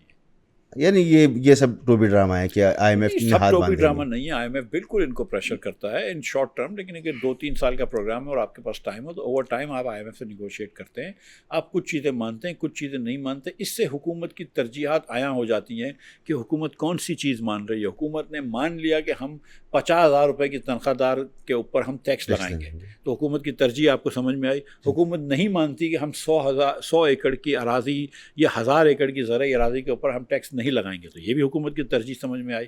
हुकूमत की तरजीह आपको समझ में आ गई कि हम वीट जो है वो फार्मर से नहीं खरीदेंगे, IMF की बात मान लेते हैं, लेकिन हम फर्टिलाइज़र को कंपनीज को सब्सिडी देते रहेंगे, IMF की बात नहीं मानते। तो हुकूमत की तरजीहात आपको हुकूमत के एक्शन से नज़र आ जाती हैं। ठीक है। ये जो बिजली के मंसूबे लगे थे मुफ्ता भाई, क्या ये भी बदनीयती पर लगे थे या ये मजबूरी थी? पर देखें, चीनी के जैसे वीट के अंदर मैंने नहीं कहा कि कोई बदनीयती थी, चीनी में मेरे ख्याल से बदनीयती थी, लेकिन वीट में बदनीयती नहीं थी। ठीक है, और किसी की नीयत वैसे हमको पता नहीं होती, लेकिन कभी कभी नज़र आ जाती। बिजली के अंदर मुझे यकीन है कि कोई बदनीयती नहीं थी, ये चोरी का कोई आंसर नहीं था। ठीक है। सियासी आंसर होता है, ठीक है, और कॉम्पिटेंस का फुकदान होता है। एक जो बहुत बड़ी सबसे बड़ी मिस्टेक थी जो मुशर्रफ साहब ने की, उसके बाद पीपल्स पार्टी के ज़माने में हुई, नवाज शरीफ साहब के ज़माने में हुई, कुछ अरसे के लिए शायद अब्बासी ने वो ख़त्म की गलती, फिर इमरान खान ने फिर से वो गलती दोहरा दी, और अब तो खैर लग ही नहीं रहे प्लांट, ये चल रही है। वो ये था कि इन्होंने कहा, और बेनज़ीर भुट्टो साहबा के ज़माने में 96 से शुरू इन्होंने कहा था बिडिंग के बगैर लगेगा, कि नेपरा एक प्राइस दे देगा और इस प्राइस पे आप लगा देंगे। तो सब जितने पावर प्लांट्स लगे ना, सब नेपरा ने प्राइस दिए, जिनके ऊपर आपने अभी ज़बरदस्ती नहीं, ये सब गैर मुल्की लोग हैं या पाकिस्तानी लोग भी हैं और गैर मुल्की, जिसने भी लगाई है किसी ने बिड नहीं करी। ठीक है। तो मैंने भी शायद, हम एक ज़माने में वो 28 पावर प्लांट से उसमें से 10 को वो दे रहे थे, तो मैंने शायद भाई बिड करवा लें, और फिर शायद मैंने तो ये बिडिंग का फैक्ट कर दिया। तो देखिए, जब आप बिडिंग नहीं करते तो आप कहते हैं कि 17% रिटर्न ऑन इन्वेस्टमेंट है और मशीन की ये कीमत है। ठीक है। अच्छा, वो बंदा जो है वो मशीन की कीमत भी आपसे सस्ती ले सकता है। जाहिर है कि एक मेमन या चिन्योटी बिजनेसमैन जा रहा है चाइनीज़, तो वो बहुत अच्छी कीमत ले सकेगा बनिस्बत नेपरा का एक ब्यूरोक्रेट, या आप समझते हैं। इसी तरह 17% रिटर्न ऑन इन्वेस्टमेंट एक ज़माने में बेनज़ीर भुट्टो साहिबा देती थी, जब पाकिस्तान के भी हाल डिफरेंट थे, दुनिया में इंटरेस्ट रेट्स ऊपर नीचे होते रहते हैं, उस हिसाब से देती हैं। अब आपने उसको लेके चलना तो नहीं चाहिए। तो आप बोले यार ये बिजली हमको लगानी है, तुम बताओ कितने की दोगे, उनको आपस में लड़ने दो, बिजली सस्ती हो जाएगी। 2.5-3 सेंट की बिजली ले लेते हैं कि UAE के अंदर। तो अब हम कुछ नहीं कर सकते, इवन जो पाकिस्तानी हैं बहुत कमा लिया, पाकिस्तानियों को तो आपने ख़त्म कर दिया। हाँ, लेकिन वो पुराने, अब तो जो हमने ख़त्म किए उससे हमको 100 अरब रुपया बचा है। जो असल जो आती है वो चाइनीज़ प्लांट्स हैं, और हुकूमत पाकिस्तान के प्लांट्स हैं, और न्यूक्लियर एनर्जी के प्लांट्स हैं जो हुकूमत पाकिस्तान के एटॉमिक एनर्जी कमीशन के प्लांट्स हैं। ठीक है। तो जो बड़ा मसला है ना वो एटॉमिक एनर्जी कमीशन के प्लांट्स हैं, उसकी हम बात नहीं करते। जो बड़ा मसला है वो हुकूमत पाकिस्तान के प्लांट्स हैं, उसकी हम बात नहीं करते। हम तो बिजनेसमैनों को बुरा भला कहते हैं, वो हमारा शौक है। एटॉमिक एनर्जी की जो बिजली बन रही है वो तो हमारी बड़ी सस्ती बिजली है। किस हिसाब से? काफ़ी अर्से पहले उन लोगों से मुलाकात हुई तो उन्होंने मुझे बताया कि हमारी बिजली जो है वो पाकिस्तान में सबसे सस्ती बिजली है प्रोडक्शन में। वेरिएबल कॉस्ट या ज़ीरो है। हाँ, ज़ीरो नहीं तो तकरीबन ज़ीरो, रुपया भी नहीं बाकी सिर्फ उस पर टैक्स ही टैक्स है। नहीं, रुपये से कम ही बिजली की वेरिएबल कॉस्ट होती है। लेकिन देखिए ना, तो सोलर बिजली के ऊपर भी अगर आपके घर में सोलर पैनल लगे तो उस पर आपको रोज़ तो टैक्स नहीं लगता ना, सही, कोई कॉस्ट नहीं आती ना। लेकिन पहली मरतबा जब खरीदा था तो उसकी तो उसकी कॉस्ट थी, बिल्कुल। तो उसकी कॉस्ट का आप इंटरेस्ट भर रहे हो अगर, हाँ, तो उसका इंटरेस्ट जो है वो पर यूनिट कितना आता है। ठीक ठीक ठीक ठीक। सो बिजली देखें, एक तो टेक्नोलॉजी चेंज हो गई है, चक्कर ये है कि हुकूमत की जहनीत को चेंज करना पड़ेगा, हुकूमत की सोच को बदलना पड़ेगा। अब आप ये सोचें कि एक चाय की होटल वाला है, एक मिसाल है, ये कोई ढाबा बना हुआ है, तो ये 200 रुपये की चाय बेचता है। अब उसके साथ एक ढाबा आके जो है वो 40 रुपये की बेचना शुरू कर देगा, तो ये 200 रुपये वाली कोई नहीं लेगा ना, वो 40 रुपये वाली लोग ले लेंगे। अब ये बोलेगा नहीं तुम 40 रुपये वाली नहीं ले सकते हो, 200 की लो, और वो बदमाशी करेगा, तो ये बदमाशी है। लेकिन ये एक सस्टेनेबल कारोबार नहीं है। हुआ ये कि हुकूमत पाकिस्तान की 30-40 रुपये जो भी बिजली की कॉस्ट आती है, 35 रुपये इनकी बिजली की कॉस्ट आती है पर यूनिट। उसके बाद वो सब्सिडी करते हैं, तो गरीब लोगों को सब्सिडी देने के लिए अमीर लोगों से 10-15 रुपये और लेते हैं, तो 50-60 रुपये की बेचते हैं। उसके ऊपर वो टैक्स लगाते हैं, तो आपको 60 रुपये की देते हैं, दुकानदार को 80-90 रुपये की देते हैं, इंडस्ट्री को 40 रुपये की 50 रुपये की देते हैं। अब ये हो गया है कि आप अपने घर में जब सोलर लगाते हैं तो आपको 17-18 रुपये की पड़ती है। तो आप बोलते हैं यार मैं तो 18 रुपये की लूँगा। बोलते नहीं तुम सोलर नहीं लगाओ, हमसे बिजली लो। भाई गलती तो तुमने की है ना, तुमने महंगी बिजली लगा, हम क्यों भुगतें? कि ये तो नहीं कह सकते ना कि आप साथ में 40 रुपये की चाय ना लो, मेरी होटल से 200 रुपये की लो, तुम हुकूमत पाकिस्तान हो क्या? ठीक है। तो ये इनकी सोच है। अब इन्होंने जब गैस महंगी करी तो लोग बिजली जो है कराची के अंदर, तो अब आपके पास एक और ऑप्शन भी है कि विंड टर्बाइन लगा सकते हैं। पंजाब में विंड टर्बाइन का ऑप्शन नहीं, लेकिन पंजाब में फिर बायोमास जलाते हैं वो लोग, तो वो ऑप्शन है। और पंजाब के अंदर तो Punjab is actually about 10 years ahead of Karachi, because आपने पंजाब के अंदर 10-12 साल से 15 साल से एनर्जी स्टार्व करा हुआ था, उनको गैस ही नहीं देते थे आप। तो आपने देखें कि पंजाब के जो बड़े बिजनेसमैन हैं वो तकरीबन अब बेचारे सबकी अपनी टेक्सटाइलें हैं और दीगर मिलें, लेकिन वो सब आप प्रॉपर्टी का काम करते हैं क्योंकि उसमें गैस नहीं चाहिए होती है। लेकिन अगर आप 10-10 साल तक लोगों को गैस नहीं देंगे तो कुछ ना कुछ अपना रास्ता तो निकालेंगे। ठीक है। तो अब कराची में भी आपने ये किया है। तो ये जो गैस वाला मामला है, दुनिया में आप भी घूमते रहे, अमेरिका में भी रहे, तो किसी जगह पर, यानी यूरोप में भी देख लें, आप मिडिल ईस्ट में देख लें, अमेरिका में भी देख लें, हर जगह गैस नहीं होती है। कुछ जगहों पर गैस और बिजली साथ साथ होती है, लेकिन हमारे मुल्क में ये लाजिम मलज़ूम है, घर होगा तो उसमें गैस भी होगी, उसके अंदर बिजली भी होगी। हम क्यों हमने अपने ज़खायर ज़ाया कर दिए, हमने गैस से बिजली नहीं बनाई, और अभी भी हम उस तरफ नहीं जा रहे। सो गैस और बिजली दोनों देना और उनकी डिस्ट्रीब्यूशन करना, और दोनों अगर इनएफिशिएंटली डिस्ट्रीब्यूशन करना जो हम कर रहे हैं, क्योंकि हम लीकेजेस बहुत होती हैं और ज़ाया बहुत होता है, वो इस तरह है कि आप हर घर के अंदर गर्म पानी का भी नल लगा रहे हैं और गर्म पानी के भी सब लाइन दे रहे हैं, और ठंडे पानी की लाइन दे रहे हैं। घर वाले को नहीं बोल रहे कि खुद गर्म कर लें। ठीक, बहरहाल हम कर रहे हैं। अच्छा, ये जो है ना, ये गैस का जो मामला है, ये शहरी मामला है। 30-35% पाकिस्तानी ऐसे हैं जिनके घरों में गैस आता है, बाकी जो 65% गरीब पाकिस्तानी हैं उसके घर में गैस नहीं आता है। ठीक है, उसके घर में LPG जलता है जो कि गैस से बहुत महंगा है, 3 गुना महंगा है शायद, या उस घर में लकड़ी जलती है जो कि LPG से भी डबल महंगा है। अगर आप लकड़ी खरीदें तो जो कैलोरीफिक वैल्यू होती है पर किलो ऑफ लकड़ी, वो बहुत कम होती है, तो उसके लिए आपको बहुत महंगी पड़ती है आपको चलाना। तो हमने गरीब लोगों के लिए महंगी एनर्जी रखी है और अमीर लोगों के लिए सस्ती एनर्जी रखी है। नहीं, ये इसमें कौन सी रॉकेट साइंस थी कि आप गैस को अगर फर्नेस में बर्न करते हैं तो ये तकरीबन 96-97% पर बर्न होती है, और अगर आप इसको चूल्हे में जलाते हैं तो कुछ 24-25% पे इसकी आप एफिशिएंसी लेते हैं। तो ये इसमें कौन सी रॉकेट साइंस थी कि हम अपनी गैस से बिजली बनाएं और बिजली से आप पानी भी गर्म करें और सब कुछ करें। तो बिजली भी 60% पे एफिशिएंसी भी बनती है, लेकिन फिर रास्ते में बहुत खो जाती है। ये बात दुरुस्त है आपकी, लेकिन गैस 1 साल पहले तो गैस जो थी वो बहुत शॉर्ट थी जी, और इतनी शॉर्ट थी कि हुकूमत पाकिस्तान ने अपने वज़राओं को भेजा कि जाओ और अज़रबैजान से 1 और महीने का LNG का कार्गो लेकर आओ। ये 1 साल पहले की बात जी। और कुछ 2 महीने पहले जो है वो आपने अपने वज़राओं को भेजा कि जाओ कतर को बोलो हमारे पास गैस ज़्यादा हो गई है, तो हमको कार्गो कम करने दो। तो हमारी हुकूमत पाकिस्तान जो है वो 10 महीने के अंदर जो है वो एकदम उल्टी पॉलिसी कर लेती है। तो इनकी भी समझ जो है वो माशाल्लाह से अब तो मुसद्दिक मलिक साहब हैं। नहीं, मुसद्दिक मलिक साहब नहीं है, अब तो अली परवेज साहब हैं। अली परवेज साहब इससे तो पहले थे मुसद्दिक ना? मलिक जो थे हाँ, वो गए थे ना इससे पहले मजीद मुसद्दिक गैस मलिक लेने साहब। के लिए। जी। अली परवेज साहब गए कि यार जो गैस ले रहे हैं वो भी नहीं चाहिए। सो ये और ये जो IMF के कहने पे जो पॉलिसी की थी उसके हिसाब से गैस एक्स्ट्रा हो गई है, ग्रोथ नहीं हुई है यहाँ पे। मैं ये समझता हूँ कि बिजली और गैस की पॉलिसी के अंदर बहुत गलती कर रही है हुकूमत। मैं ये समझता हूँ कि अगर इसको सही तरीके से करा जाए तो बिजली बहुत सस्ती कर सकते हैं पाकिस्तान में, गैस बहुत सस्ती कर सकते हैं, ज़्यादा बिकेगी भी, उससे इकनॉमिक ग्रोथ भी होगी। और जो लॉसेस आते हैं तो हुकूमत आधे लॉसेस तो वैसे ही ले रही होती है, और हुकूमत को ये सोच लेना चाहिए, मेंटली सोच लेना चाहिए कि हमसे गलती हो गई है, ये तो अब नुकसान भरना ही पड़ेगा। ठीक है, प्राइवेटाइजेशन क्यों नहीं हो पा रही? क्योंकि शहबाज साहब जो हैं वो इनकी एकदम सोशलिस्ट माइंडसेट है और डार साहब की एकदम स्टेटिस्ट माइंडसेट है। उनको हर चीज़ खुद करनी है, इसलिए कोई चीज़ की प्राइवेटाइजेशन नहीं कर रहे। आपने बल्कि शायद अखबार में देखा हो कि वो कोई इस्लामिक कॉन्फ्रेंस हो रही है कोई, तो उन्होंने होटल भी एक हुकूमत बना रही है। मतलब हुकूमत जो है वो माशाल्लाह इतना अच्छी तरीके से पुलिस स्टेशन और कोर्ट्स वगैरह चलाती है, एयरलाइन वगैरह, कि अब हमने डिसाइड किया कि होटल भी मुफ्त बनाएंगे। तो हम वो अपना अमेरिका वाला तो बेच रहे थे, रोजवेल्ट बेच रहे नहीं, उसके अंदर भी हमने सोचा था कि हम उसके अंदर खुद वहाँ पे बिल्डिंग बना के बेचेंगे। मतलब इस्लामाबाद के अंदर जो हुकूमत वफाक की बैठी है वो ब्लू एरिया में बिल्डिंग नहीं बना सकती है, वो कॉस्ट ओवररन हो जाता है, टाइम डिले हो जाता है। जो लोग ब्लू एरिया में काम नहीं कर सकते इस्लामाबाद में, वो बोलते हैं हम न्यूयॉर्क में करेंगे। चलो ठीक है, तो प्राइवेटाइजेशन इसलिए नहीं हो रही कि सोच का फुकदान है, नीयत नहीं है। नहीं, सोच का फुकदान नहीं, इनकी नीयत नहीं है, नीयत नहीं है। नहीं, देखें, अपनी अपनी सोच होती है। मैं समझता हूँ कि निजकारी बड़ी चीज़ों का हल है। कोई आदमी समझता है कि निजकारी अच्छी नहीं है, जैसे भुट्टो साहब से बड़े सोशलिस्ट थे जी, तो वो निजकारी नहीं समझते, तो उन्होंने प्राइवेटाइज कर ली, बहुत सारी चीज़ें नेशनलाइज कर ली थी।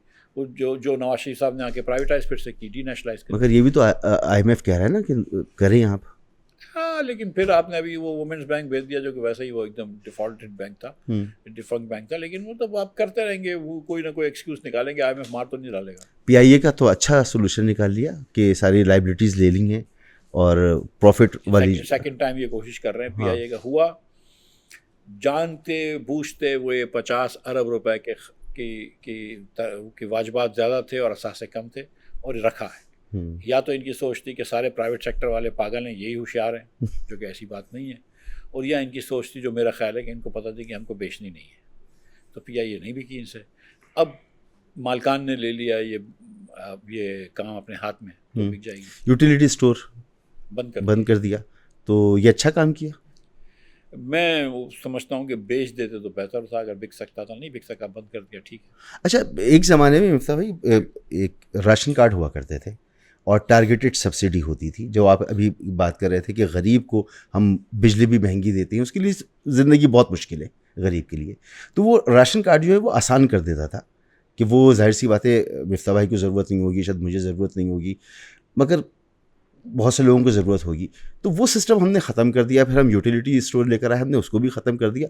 कोई सोच ही नहीं है गरीब के लिए। यूटिलिटी स्टोर्स में तो कोई इतनी चीज़ें सस्ती नहीं थी, उसमें चोरी बहुत थी, इनएफिशिएंसी बहुत थी, तो वो तो बंद कर। और वो तो सबके लिए सब्सिडी थी ना। अब ये कि टारगेटेड सब्सिडी खान साहब के ज़माने में जो थी हमारी बहन डॉक्टर साहिबा सानिया निश्चित साहब, इन्होंने बड़ा अच्छा काम किया था। तो इन्होंने एक स्कीम की थी उधर कि जिसके अंदर ये जो आप राशन की बात कर रहे हैं कि अब टेक्नोलॉजी ज़रा सी अच्छी हो गई है, तो वो राशन कार्ड देने की फिजिकली ज़रूरत नहीं है, या आप वो प्लास्टिक कार्ड दे दें, उसको आप पॉइंट्स NIC में ही कर दें, वो पॉइंट्स दे दें उसको आप, तो वो खातून जिसको आपने ये देना है वो जाएगी तो किसी भी स्टोर पर चली जाए जी, इम्तियाज़ पे चली जाए, चेस पे चली जाए, कहीं पर भी चली जाए, और उसको उतने पैसों तक की चीज़ जो है वो रियायत में मिल सकती है।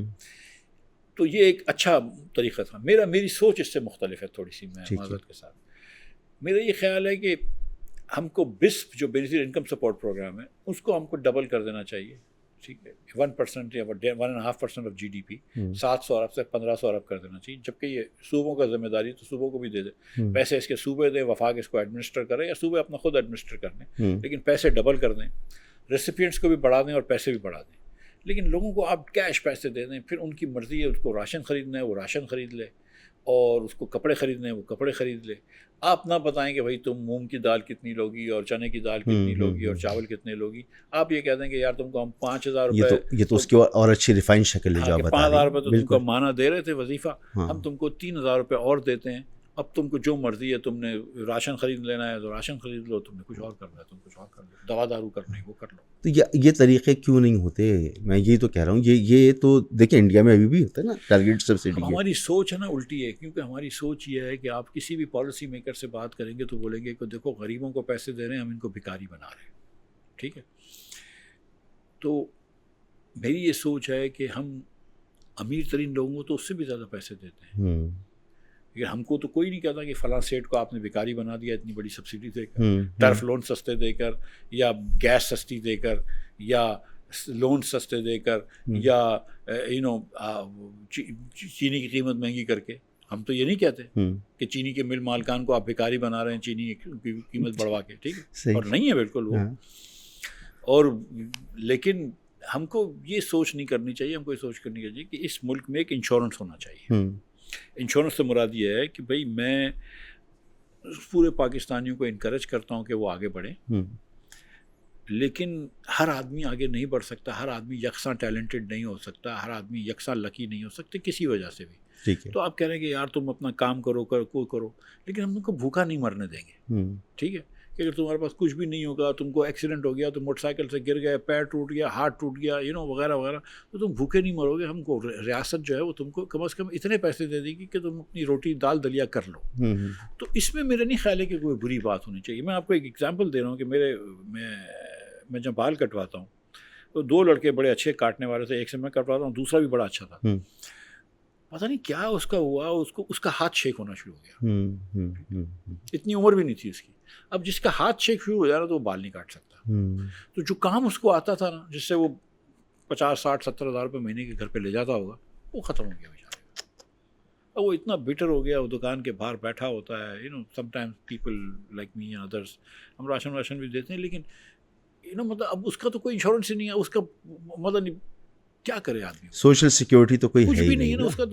तो उसको तो आपने एकदम, वो क्या कर सकता था? वो तो एक अच्छा सोसाइटी का मेंबर था, कोई गलत काम में नहीं लगा हुआ था। सुबह साला मंडे के अलावा सुबह 9 बजे आ जाता था, रात को 10-11 बजे भी जाओ तो उस्मान बैठा होता था, काम कर रहा होता था, लेकिन उसका हाथ हिलने लगे तो बाल नहीं कट सकते उसको।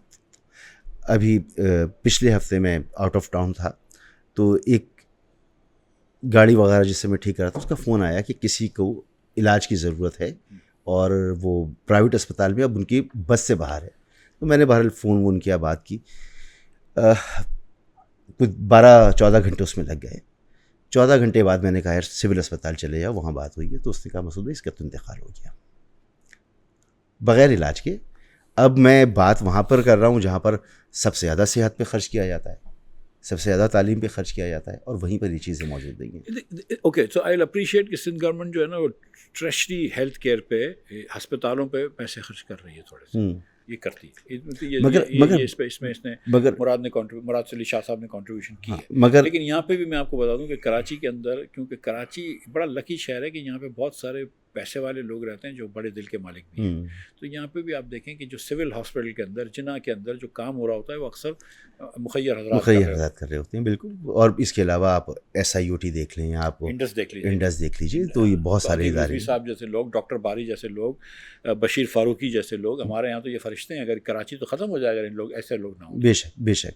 तो बस वे आउट क्या है? सबसे पहले तो ये बताएं कि हम ग्रोथ की जब बात करते हैं, तो इंडस्ट्री की जो बात करते हैं, जब इंडस्ट्री की बात करते हैं तो ग्रोथ नहीं हो रही उसके अंदर।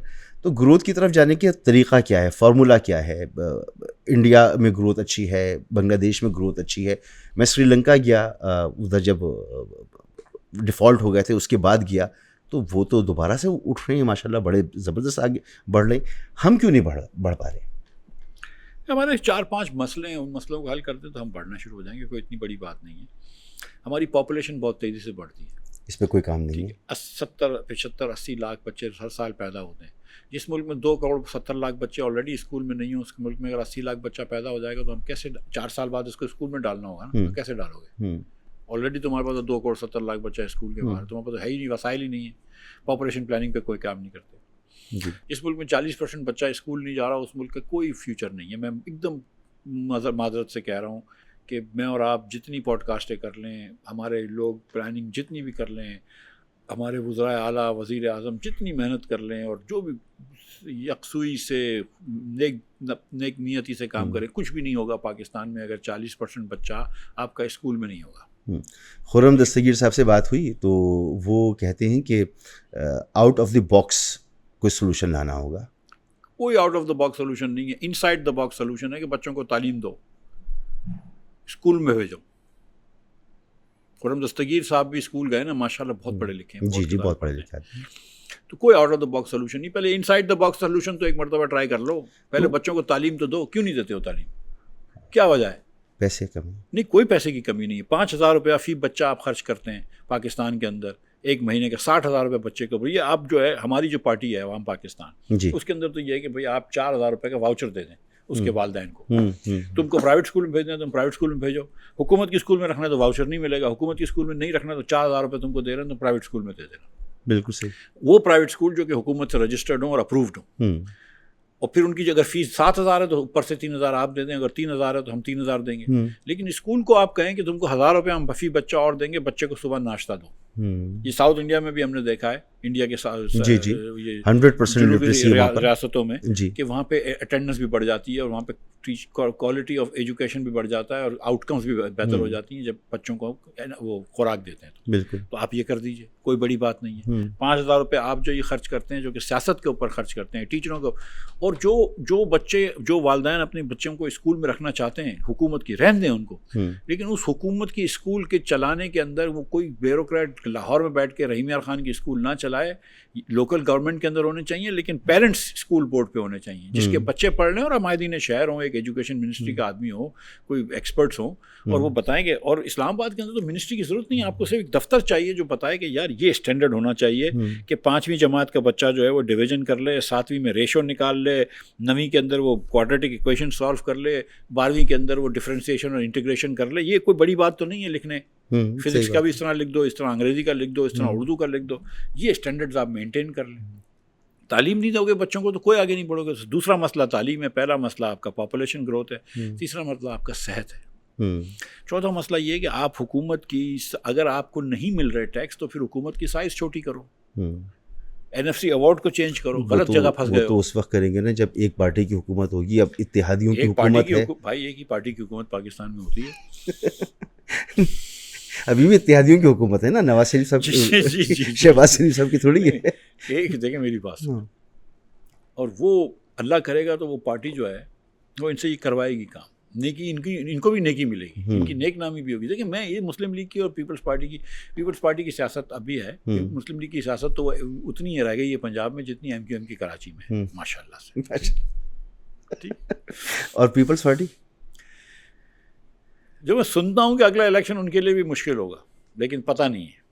मैं वो मैनेज कर लेते हैं वो हर दफ़ा। नहीं मैनेज नहीं, मतलब हाँ नहीं मैनेज भी करते हैं, लेकिन उसके अंदर इनके पास वोट। मैनेज का मतलब ये कि कैंपेन अच्छी चलाते हैं, लोगों को ले आते हैं। आपने पहले कह दिया, वापस नहीं, पीछे नहीं जाओ। मैनेज का मेरा मतलब तो यही था। पीछे नहीं जाओ।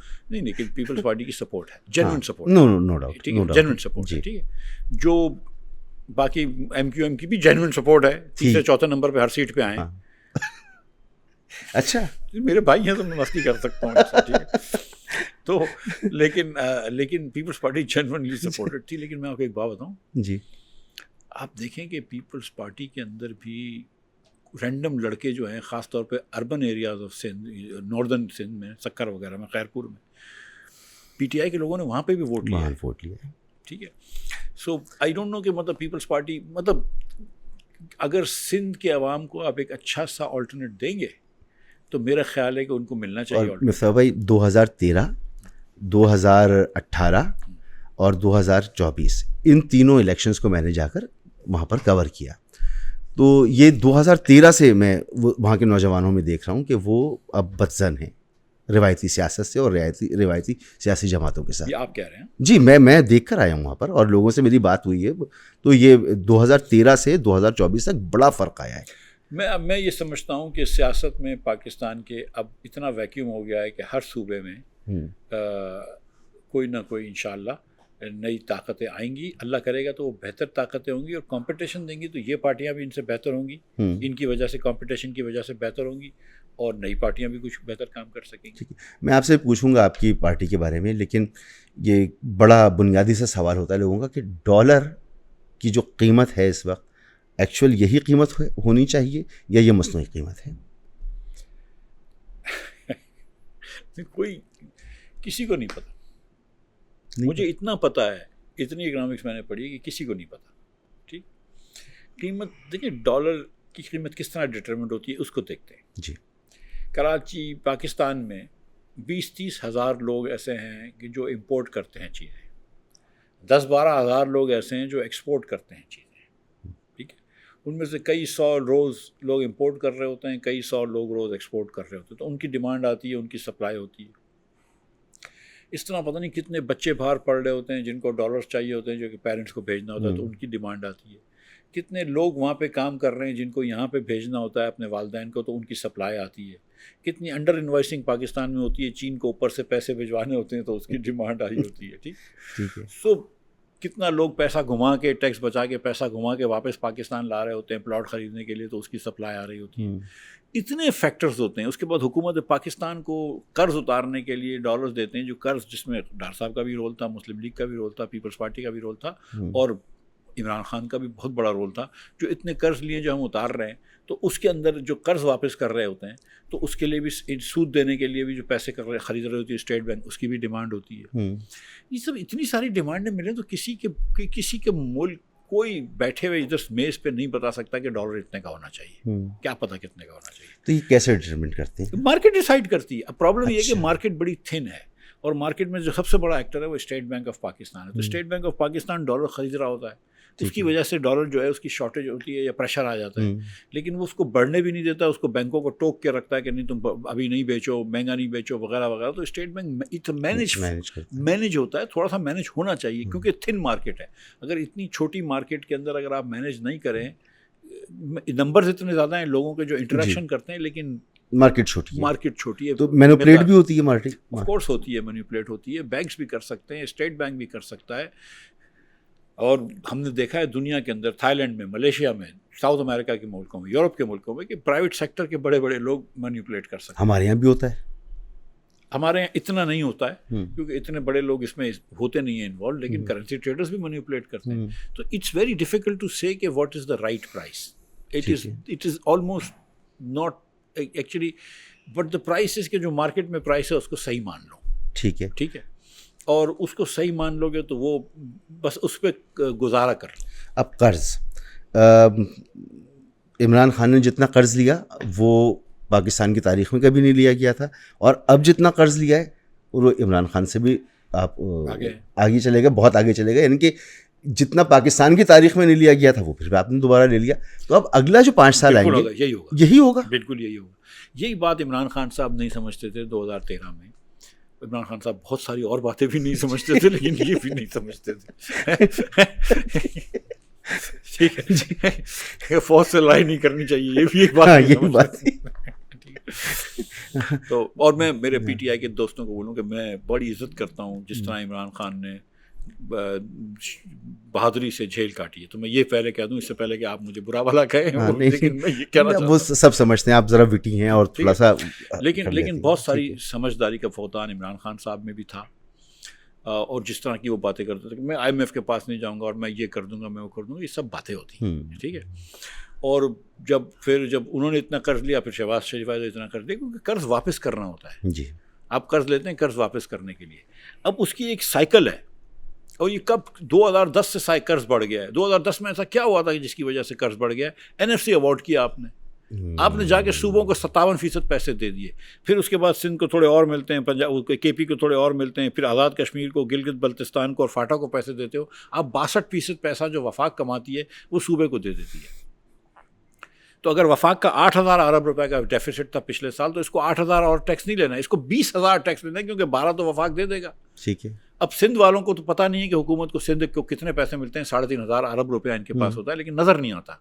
पंजाब के अंदर ये कि 60-60 पेज के इश्तिहार होते हैं। कायदे आज़म की भी इंस्टीट्यूट का आप नाम चेंज करके कोई और नाम रख लेते हैं या पता नहीं रखते रखते कुछ कर लेते हैं, ठीक है। ठीक है। तो लेकिन नोटों पे ये बात दुरुस्त नहीं है, हंसी ये बात दुरुस्त नहीं है। पंजाब के अंदर या कहीं पर भी 100 रुपए की नोट पे मरियम की फ़ोटो नहीं आई है, ये बात गलत है। नहीं, वो तो खिदमत पे यकीन होता है। मैंने ये डायरेक्शन देखी थी कि मस्जिद वहाँ पे है और उसकी मैंने बोर्ड पे देखी है, बाकी मैंने कचरे के ऊपर कभी नहीं तस्वीर देखी। नहीं, कचरे की ठेले के ऊपर है, ठेले पर है, ठेले पर है, हर ठेले पे। और अच्छा, हमारे जो पॉलिटिशियंस उनको बड़ा अच्छा भी लगता है कि इमरान खान साहब की तस्वीर कोई साफ कर रहा है। आता है ना, आप भी जब आपका जो 24 वाले इश्तिहार देते हैं तो उसमें आपका शो देखें तो वो नहीं आपका तस्वीर लगाते हैं। हाँ, तो मैं तो शो है ना, मेरा तो शो है ना, तो इनका भी शो है।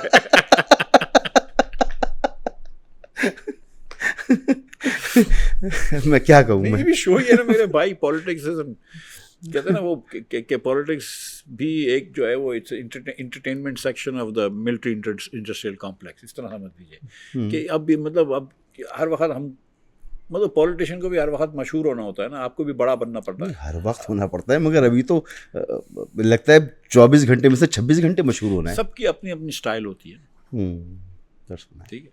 मीर ज़फ़रुल्लाह खान जमाली अलग थे जी, वो इतने फोटोजेनिक भी नहीं थे, अल्लाह उनको जन्नत नसीब करे, मगर अच्छे आदमी, खासे खुश मिजाज आदमी थे, बहुत खुश मिजाज आदमी थे, बहुत अच्छे थे। लेकिन मतलब अब देखें लेकिन आप जो है ना वो मरियम की बुराई ज़रूर करते हैं। मैं नहीं कर रहा, नहीं कर रहे हैं, नहीं, लेकिन आप मुराद की तारीफ नहीं करते ना। मुराद की कोई फ़ोटो नहीं आती। मैंने मुराद अली शाह साहब का एक बार मैंने एक प्रोग्राम किया तो उसमें चारों सूबाई वज़राए आला जो हैं उनका कंपैरिजन किया।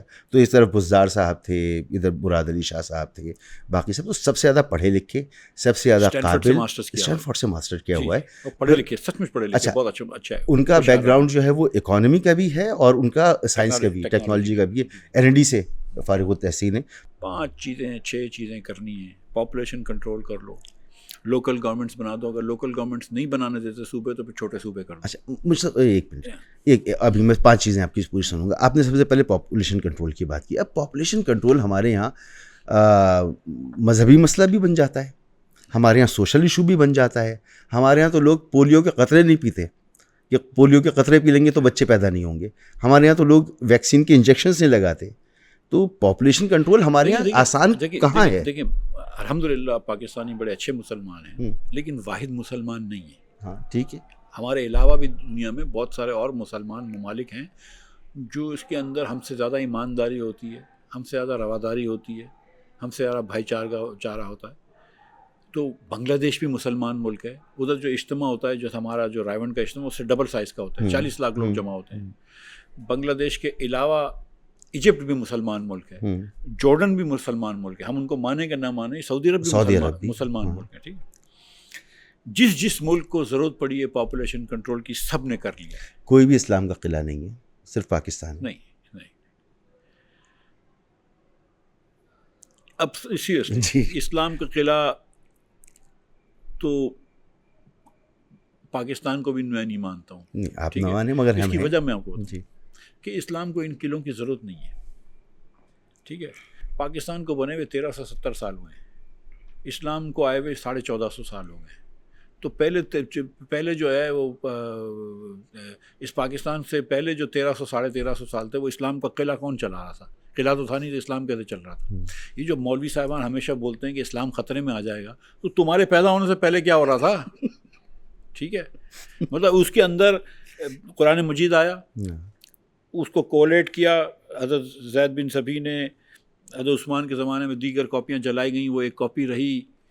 उसके बाद वो कुरान मजीद के हुफ़ाज़ का इंतकाल हो गया, लेकिन फिर वो सेटिंग हो गई, सब कुछ लोग आ गए, आज आपको हर जगह हुफ़ाज़ नज़र आते हैं।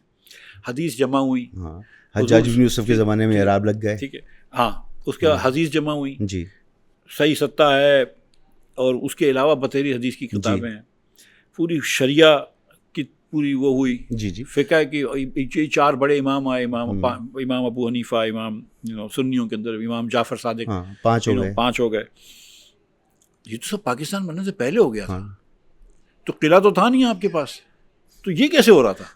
इस्तेमारी क़ुव्वतें इतनी जो है वो, मतलब मेरा कहने का है इतनी पावरफुल नहीं थी ना। अपने आप को इतना ना समझो ज़रूरी। ये अल्लाह ताला ने मज़हब दिया है, मैं आप अल्लाह करे पाकिस्तान क़यामत तक कायम, लेकिन मैं आपको एक गारंटी कर रहा हूँ, मुझे नहीं पता कि पाकिस्तान क़यामत तक कायम होगा कि नहीं, इस्लाम होगा। बेशक। ठीक है, तो ये किले की ज़रूरत नहीं है इस्लाम को। ठीक है, ये जो लोग रोज़ खड़े हो जाते हैं ना, कसम से पाकिस्तान, इस्लाम इज़ वेरी सेल्फ सफिशिएंट। ठीक है। It doesn't need Saudi Arab, it doesn't need Pakistan, it doesn't need Egypt. Islam is surviving everywhere in the world and it is growing everywhere in the world. बेशक बेशक।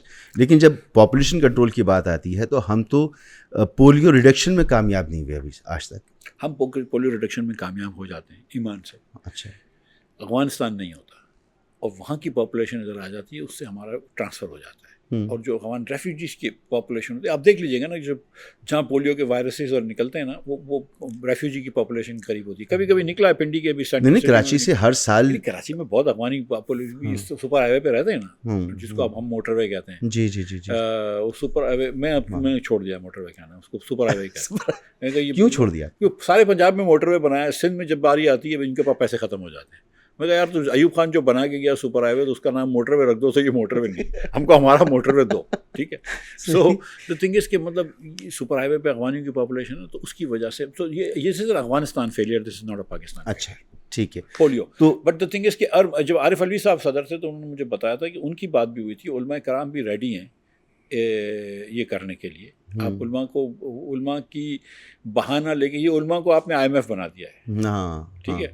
लेकिन जब हमको उलमा से भी चीज़ करवानी होती है ना, अभी आपने देख लिया ना कुछ दिनों पहले, हम करवा लेते हैं। ठीक है। तो ये कैसे होगा?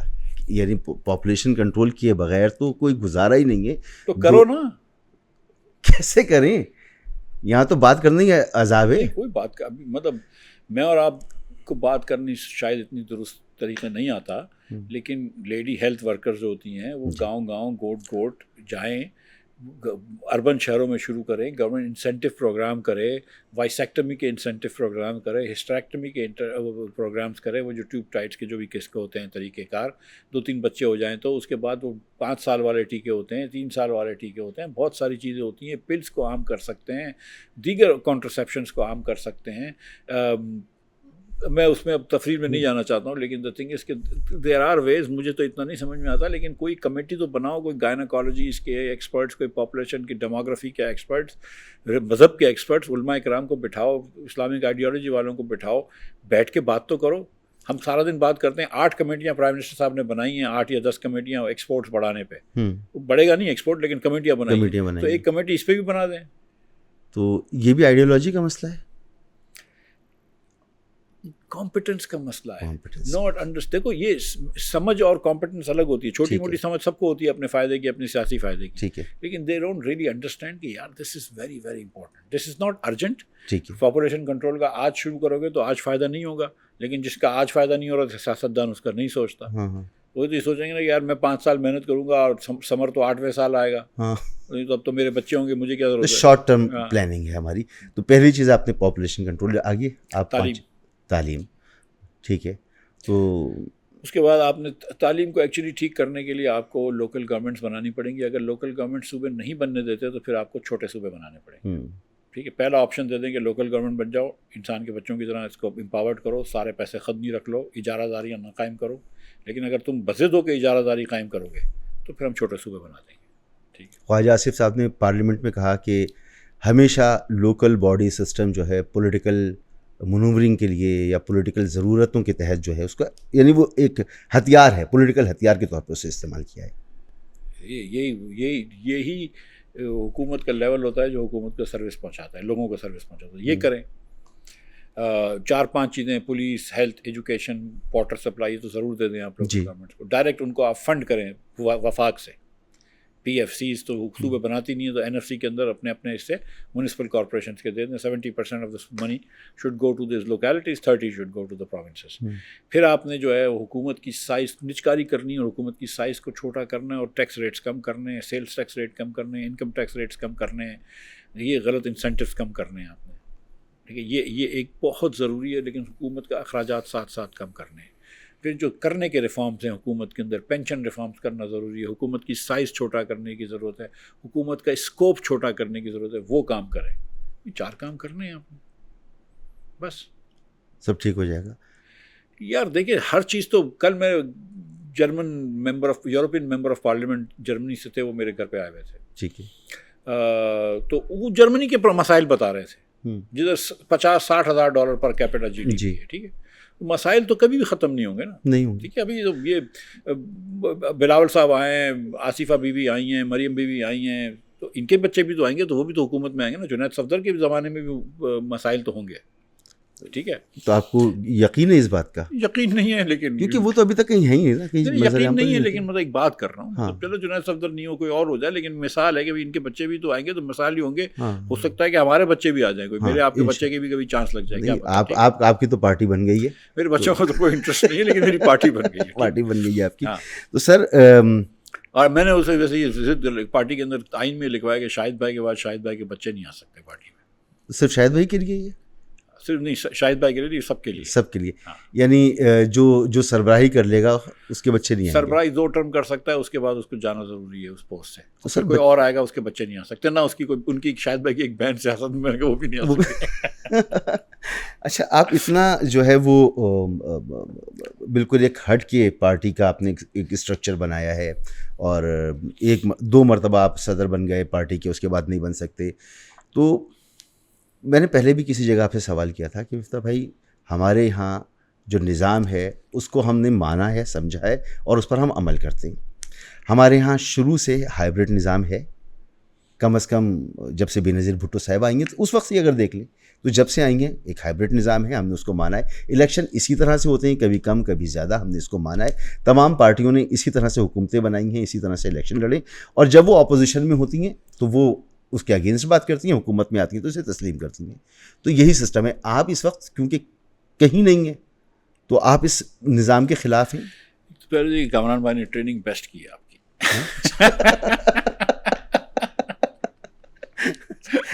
उस्ताद मेरे मेंटोर हैं, मेरे मेंटोर हैं। मेरे भी भाई, ठीक है। वो कि देखिए, मेरी बात सुने, ममनून साहब की एक बात जो है ना, मैं समझता हूँ कि वो सियासत की बेस्ट बात है। उन्होंने कहा, यार अगर हुकूमत में नहीं आओगे तो क्या मर जाओगे? मौत तो नहीं आ जाती ना। नहीं आए तो नहीं आए, इलेक्शन लड़ते हैं, हार गए तो हार गए, जीत गए तो जीत गए।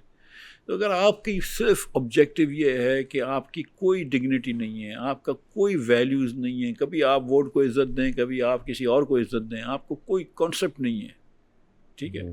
जब आप कहते हैं रोटी कपड़ा मकान, तो आगे वाले को पता ये नहीं चलेगा कि आप देना चाहते हैं या लेना चाहते हैं, ठीक है। आप किसी दिन जो है वो मीर जाफ़र बना देते हैं, किसी दिन अपना बाप बना लेते हैं, ठीक है। अगर आप लोगों की ये सियासत है ना, तो फिर मुल्क ऐसे ही चलेगा। तो मैंने और शाहिद भाई ने कम से कम ये सोचा हुआ है कि यार सही तरीके से सियासत करें, सही बात करें, ठीक है। So I try to do the right thing, we try to say the right thing, we don't ठीक है। और हम किसी को ये कैसे कह सकते हैं कि यार पाकिस्तान के लिए सिर्फ शरीफ ख़ानदान का या भुट्टो ख़ानदान का होना ज़रूरी नहीं है, कोई और लोग भी लीड कर सकते हैं, या इमरान खान का ही होना ज़रूरी नहीं है, कोई और लोग भी लीड कर सकते हैं। अगर हम अपनी पार्टी में कहेंगे नहीं हमारी पार्टी में लेकिन शायद अब्बासी ही होगा, तो बात ही नहीं बनती ना। तो कोई भी हो सकता है। और शाहिद भाई की उम्र 65 साल है, मेरी उम्र भी 61 साल है, मतलब ठीक है, मतलब अल्लाह करे, लेकिन लाइफ गोज ऑन, ठीक है। मतलब कुछ और कर लेंगे ज़िंदगी के अंदर, मतलब ये कि मतलब कोई और हो सकता है कि ये पॉडकास्ट मेरा और आपका कोई पश्तून बच्ची सुन रही हो, या कोई सिंधी बच्ची सुन रही हो, सिटिंग इन लाड़काना या चार सद्दा, और वो हमारी पार्टी ज्वाइन कर ले, और 10-15 साल बाद वो इस पार्टी को लीड करके अगर प्राइम मिनिस्टर बन जाए, तो मैं जिंदा हूँ या नहीं हूँ, मैं सोचूंगा यार वो बात ठीक है। और हो सकता है कि जिस दिन वो ओथ ले, तो उस दिन उसको, मुझको और शाहिद भाई को याद कर ले कि यार इन्होंने अच्छा काम किया था। सो वी आर पुटिंग देखिए ना, दूसरी मुल्कों में भी तो पार्टियां हैं ना जो 200 साल से चल रही हैं, तो हम एक वो शुरू कर रहे हैं स्टेप, और journey of 1000 miles begin with the first step. मैं आपको मसूद भाई बता रहा हूँ कसम से, मैंने अभी PIB के अंदर हमने 1000 लोगों का जलसा किया है, फारूक सत्तार साहब के घर की दूसरी वाली गली में, लोअर मिडिल क्लास माजर एरिया, आपको पता है, पाकिस्तानियों को नहीं पता होता। जितना रिस्पांस मुझे अवाम पाकिस्तान में मिलता है, मैंने बहुत मेहनत करी है मुस्लिम लीग के लिए, यहाँ पे कभी भी इतना मुस्लिम लीग के लिए नहीं मिला है। जितना वैक्यूम मुझे आज कराची में नज़र आता है, कभी भी नज़र नहीं आया है, ठीक है। There is work to be done. हम तो बहुत छोटे हैं, ना होने के बराबर हैं, लेकिन आप देखेंगे इंशाल्लाह कि हम कोशिश कर रहे हैं। शाहिद भाई 2 दिन पहले भी थे, लेकिन शाहिद भाई आए थे, हम 4 जगहों पे ले गए। मैं इनको कम्युनिटी से मिला रहा हूँ, मैं खोजों की कम्युनिटी में ले गया, ठीक है, रसनाशरी गुजराती शिया। मैं इनको मेमनू के पास ले गया, all Pakistan Memon federation. Businessman एक हैं हमारे समी खान साहब, उन्होंने इनकी दावत की।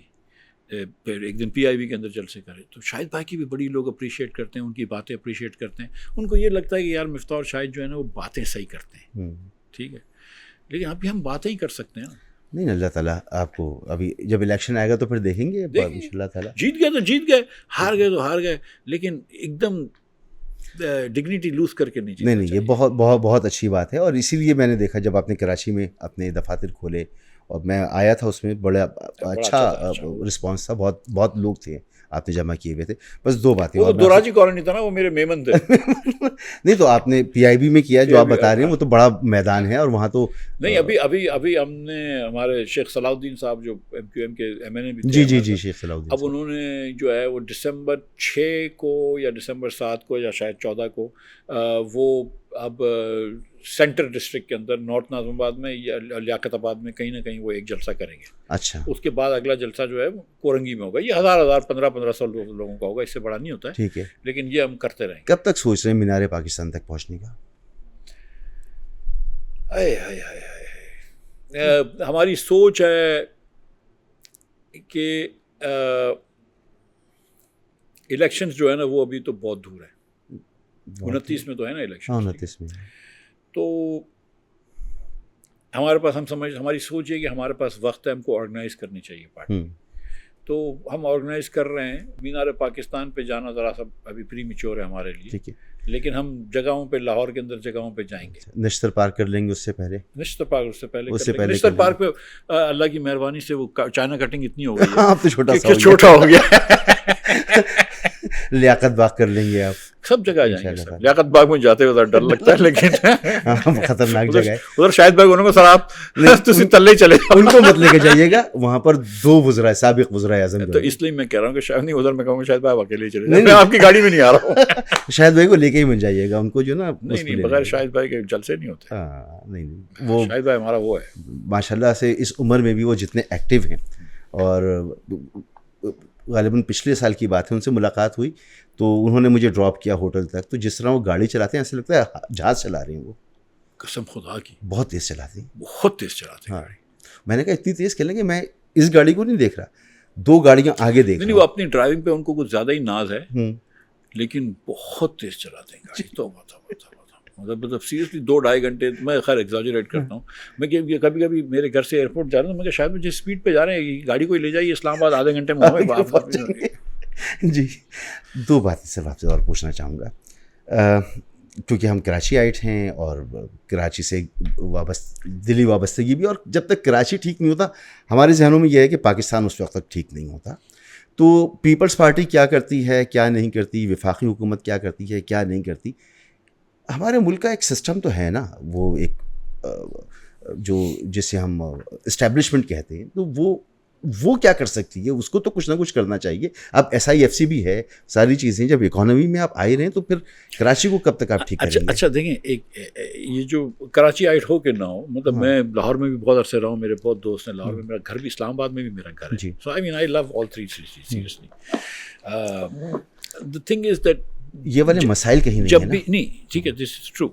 जब भी पाकिस्तान की मईशत चलेगी ना 6%, तो कराची की 8% उस साल ग्रोथ हो जाएगी, ठीक है।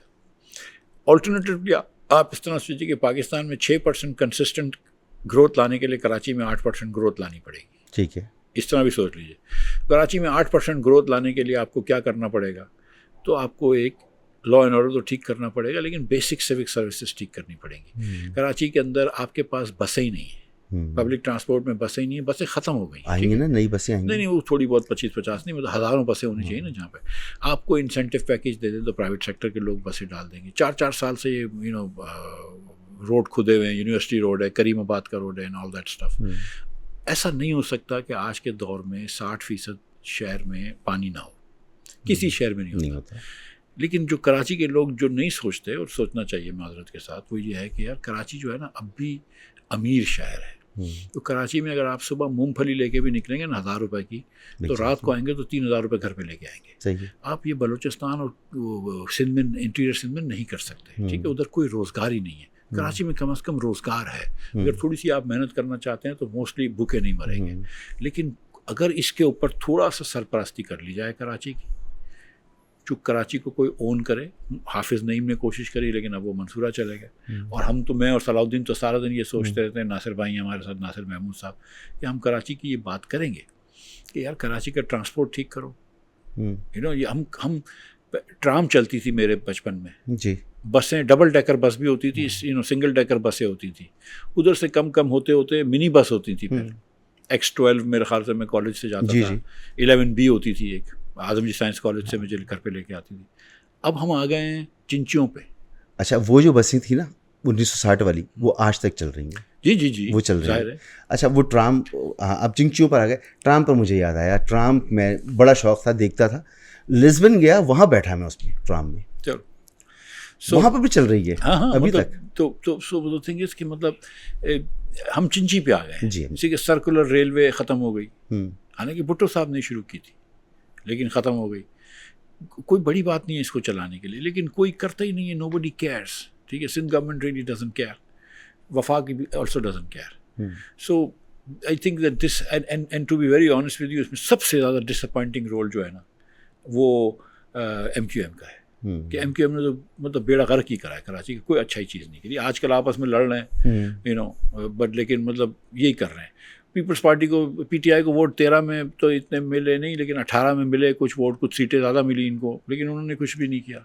13 में मुझे एक MQM के बहुत ही अहम शख्सियत थे अब पीपल्स पार्टी के साथ, उन्होंने कहा कि आखिर वक्त पर हमें मैसेज मिला कि भागो, ठीक करो, वरना PTI ज़्यादा सीटें ले जाएगी। तो 13 में PTI को रिवर्स किया गया था। हाँ, और 18 में फिर PTI को पॉजिटिव किया गया था, और फिर 24 में एकदम रिवर्स कर दिया गया। वो तो तारीख है। तो वो सबसे अच्छी बात वो उस दिन मैं देख रहा था कि जब शाहिद भाई को मुशर्रफ साहब का मार्शल आया और जेल में डाला, तो अखबार में आया था कि कौमी मफाद में इन लोगों को पकड़ के लाठी जेल में डाला। जी, फिर 2-3 साल बाद जब छूटे वो, तो उस पर अखबार में आया कि कौमी मफाद में इनको छोड़ दिया। शाहिद भाई बोलते मुझे आज तक समझ में नहीं आया कि कौमी मफाद है क्या। तो ये भी कौमी मफाद में कभी MQM को जिताते हैं, कभी MQM को हराते हैं। और इस किस्म के इलेक्शंस के अंदर आंख मचोली खेलने से या अपने माइंड चेंज करने से, हमने बलूचिस्तान के अंदर भी जो मसाइल है ना, उसकी एक वजह यही है। तो कराची के अंदर सीरियसली मतलब हमारी पार्टी का मैं आपको बता दूँ, ये K4 बना रहे हैं 20-30 साल से, पता नहीं कितने, वफाक भी पैसे दे चुका। मैं उस वक्त भी कहता था कि K4 ना करो, 1996 से चल रहा है। मैं उस वक्त भी कहता था कि K4 ना करो। इस सामने समंदर है आपके, और लिटरली सामने समंदर है। ठीक है, 3-4-5-6 किलोमीटर अंदर जो है वो उधर से पानी खींचो और RO प्लांट लगा लो। कराची को RO प्लांट मिल जाएगा और सब पानी कराची पानी। बहुत महंगा नहीं होगा? नहीं, जो आज जिस रेट पे पानी खरीदने उससे सस्ता ही होगा। अच्छा। ठीक है, नंबर 2, अगर अवाम पाकिस्तान की भी हुकूमत आई, 6 महीने के अंदर हर हाइड्रेंट बंद कर देंगे। 3 महीने के अंदर किसी भी हाइड्रेंट को मेन लाइन से कनेक्शन नहीं होगा, वो कुएं से निकाल लो तो निकाल लें। ठीक है, एंड 6 महीने के अंदर हाइड्रेंट आपके, और 2 साल के अंदर पूरी कराची में पाइपलाइंस होने चाहिए, RO प्लांट चलने चाहिए, और हर आदमी को बशमूल इन डिफेंस क्लिफ्टन इनको भी फोर्स करें कि आप लाइनें डालें। हम ये पोल्यूशन की ट्रकें चलाएंगे भी नहीं, और हम सबको पानी देंगे जी। ठीक है, और पूरे पाकिस्तान, बल्दिया के अंदर पानी नहीं थे, इतिहाद टाउन में पानी नहीं थे, गरीब तरीन पश्तून और हज़ारावाल लोग रहते हैं वहाँ पे, उनको पानी नहीं देती। तो आप पानी नहीं दे रहे 60% को, तो this is the first thing Awam Pakistan will do. Within 3 months all water hydrants will be disconnected from the main line. 6 months के अंदर there will be no need for any water hydrants. In 2 years there will be water in every home in Karachi इंशाल्लाह। दूसरी चीज़ हम ये करेंगे कि जो मैं आपसे बता रहा था, स्कूल वाउचर्स कर देंगे कि हर बच्चे को स्कूल वाउचर देंगे, प्राइवेट स्कूल का वाउचर देंगे, और बच्चे को ये देंगे। मतलब ये अगर आपने चीज़ें नहीं करी, police will be local police. ठीक है, and responsible and answerable to neighborhood committees. जो हुकूमत की पब्लिक स्कूल होगी, they will be answerable to the local communities. Government hospitals will be stocked with medicines, not with infections. ये चीज़ें basic कर लेंगे इंशाल्लाह, हम आपको करके दिखाएंगे अगर अल्लाह ने कभी हमको मौका दिया। ठीक है, तो कोई रोड मैप होगा, कोई जहन में होगा कि 29 तक आप कर लेंगे, या आपको लगता है? 29 में तो मैं वफाक के इलेक्शंस की बात कर रहा था, ये लोकल बॉडीज़ के पहले इलेक्शन हो गए ना। मैं देखें, जो बड़ी उम्मीद की किरण है ना इस वक्त, वो मेरे दोस्त के बेटे एहसन इकबाल साहब के बेटे अहमद एहसन इकबाल ने कुछ 4-5 दिन पहले एक रेजोल्यूशन पेश किया है, अली हैदर गिलानी, यूसुफ रज़ा गिलानी साहब के बेटे के साथ मिलकर, जो पीपल्स पार्टी के पार्लियामेंट्री लीडर हैं।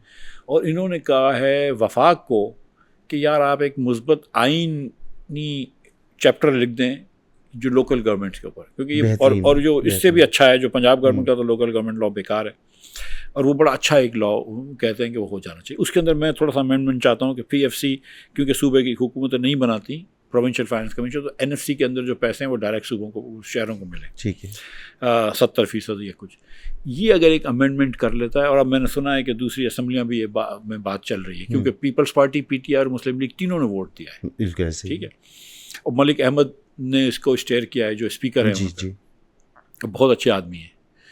तो इंशाल्लाह अगर ये हो जाता है, और अगर हम 27वीं तरमीम जो भी हो या 28वीं हो जाए, या जो इनकी मर्ज़ी नंबर ये डाल दें, ठीक है, तो ये अगर 27वीं तरमीम में अगर ये हो जाती है लोकल बॉडीज़, तो फिर local bodies will become important. बेहतरीन। पीपल MNA नहीं बनेंगे, बनेंगे मेयर बनना है। और हुआ था ऐसा मुशर्रफ दौर में, बिल्कुल हुआ था और ये हो जाना चाहिए। कोई ज़रूरी नहीं है कि लाहौर के अंदर या पेशावर में या कोयटे में या कराची में एक एक ख़ानदान या एक एक पार्टी की इजारादारी हो। आप लोगों को अपनी हुकूमत उनके दहलीज पे दें। अगले 5 साल में पाकिस्तान की सियासत में क्या देख रहे हैं? नवाज शरीफ साहब वापस आएंगे? नहीं आएंगे? शहबाज शरीफ साहब ही कंटिन्यू करते नजर आ रही?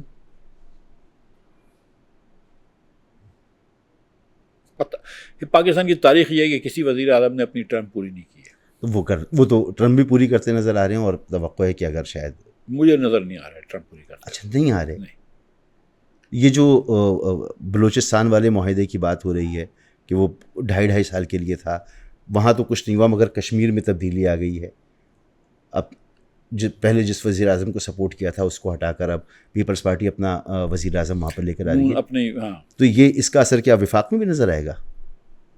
मुझे ये नहीं पता, मुझे कोई माहिदे का नहीं पता आपस में इनकी क्या अंदर बात हुई है, मुझे तो नहीं इसका प्रीव्यू है, लेकिन मैं ये सिर्फ तारीख़ को देख के ये कह रहा हूँ। अच्छा। कि पाकिस्तानी तारीख़ ये कहती है किसी वज़ीर आज़म ने, जो कि इलेक्टेड भी हो काफ़ी अक्सरियत से, उसने भी अपनी टर्म पूरी नहीं की। ठीक है, आपकी सियासी बसीरत का फ़ायदा उठाते हुए बिलावल को आप कब देख रहे हैं वज़ीर आज़म? मैं ये समझता हूँ कि बिलावल भुट्टो साहब को वज़ीर आज़म बनने के लिए सबसे बड़ा जो ज़रूरी काम है वो ये नहीं कर रहे। वो बहुत मकबूल है, समझदार हैं, पब्लिसिटी है। सिंध में अगर ये थोड़ा सा अच्छा काम कर लें बशमूल कराची के, तो उनकी पंजाब में एक्सेबिलिटी बढ़ेगी जाएगी। इमरान खान जेल से कब बाहर आ जाएंगे? इसीलिए खुदा ने कहा है ना कि गैब का इल्म मेरे पास है। हमारे बरेली समझते हैं तो बहुत सारी चीज़ें जो है वो हुज़ूर सल्लल्लाहु अलैहि वसल्लम को बताई थी, लेकिन ये इसका मुझे पाकिस्तान में जो है ना, वो कहते हैं ना कि वक्त बदलते हुए देर नहीं लगती, दुनिया में नहीं लगती, कभी के दिन बढ़े कभी की रात बढ़ी। हमारे मुस्लिम लीग के दोस्तों को लगता है कि इमरान खान कभी भी जेल से वापस नहीं आएंगे, 10 साल तक नहीं आएंगे। उनको लगता है कि 10 साल तक उनकी हुकूमत रह जाएगी। उनको ये इसीलिए जब ये सब चीज़ें होती हैं तो मैं इनको बोलता हूँ कि थोड़ी सी कोई लिहाज कर लो, वक्त हमेशा एक जैसे नहीं रहते और तुम्हारी बारी भी आएगी, और इनकी बारी आएगी, ये मैं आपको यकीन दिला रहा हूँ। अच्छा, ठीक है, मतलब ये अल्लाह का भी कोई वो है, निज़ाम है। मतलब आप इस किस्म की लूट मार की हुकूमत पे बैठे हुए हों, मतलब जो आपकी हुकूमत, आप सीटें नहीं जीते और हुकूमत बन के बैठे हो, तो हमेशा नहीं रहती ये चीज़ें। तो मेरा ख्याल है कि ये कभी ना कभी इनकी बारी भी आएगी। और पाकिस्तान में कब अपोजिशन की बारी नहीं आई है, मतलब कब वो उस पर नहीं रहा है हदफ पे। अल्लाह करे कि खैर हो, लेकिन अब मैं तो चाहता हूँ कि ये सब एक दूसरे को जेल में बंद करना छोड़ दें। लेकिन इमरान खान साहब कभी ना कभी तो छूटेंगे, मुझे नहीं पता सीरियसली। मतलब आई डोंट रियली सी क्या कर लें ऐसा कि छूट जाएं। वो तो अब मुनीब फारूकी से पूछ लीजिए, मुनीब फारूक से पूछ लीजिए क्या कर ले, मुझे क्या पता। मुनीब को पता होगी, मैं फ़ोन कर लूँगा रात को मुनीब को कि भाई ज़रा पूछेगा, मुझे बताइए। वही वो अक्सर कहते हैं ना कि ये कर लो, ये 4 चीज़ें कर लो तो वो कर लेंगे। इस वक्त सियासत में जमूद है पाकिस्तान में, कोई चीज़ आगे नहीं जा रही है। लेकिन जैसे टाइम निकल रहा है, इस तरह अगर 3 फरीक देखें, इमरान खान, मुस्लिम लीग पीपल्स पार्टी एक तरफ, मुस्लिम लीग पीपल्स पार्टी एक तरफ, इमरान खान एक तरफ और फ़ौज एक तरफ, तो फ़ौज स्ट्रॉन्ग होती जा रही है। दुनिया भर में जो कामयाबी हुई हैं, इमरान खान साहब उस हिसाब से वीक होते जा रहे हैं। और इस हिसाब से देखा जाए तो पीपल्स पार्टी और मुस्लिम लीग स्ट्रॉन्ग होने चाहिए। लेकिन जब आप बहुत स्ट्रॉन्ग पार्टनर के साथ हों तो शायद कभी कभी उस पार्टनर को आपकी ज़रूरत नहीं होती। ठीक। 2047 में पाकिस्तान को कैसा देख रही हैं? बेवाशाह से कहाँ नजर आएगा यार।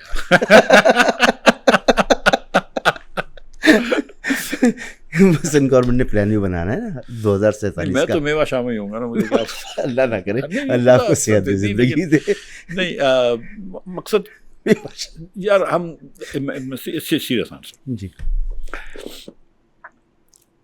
2047 में पाकिस्तान वहाँ नहीं होगा जहाँ पे कायद आज़म 1947 में सोच रहे थे पाकिस्तान होना। और ये मेरे लिए और आपके लिए और हम सब मिनहासुल कौम पाकिस्तानियों के लिए शर्म की बात है कि एक इतना अच्छा मुल्क जो कि जिसका अल्लामा इकबाल ने ख्वाब देखा, कायद आज़म ने इसको शर्मिंदा ताबीर किया, उसको हम वहाँ नहीं लेके जा सके जहाँ हम ले जा सकते हैं।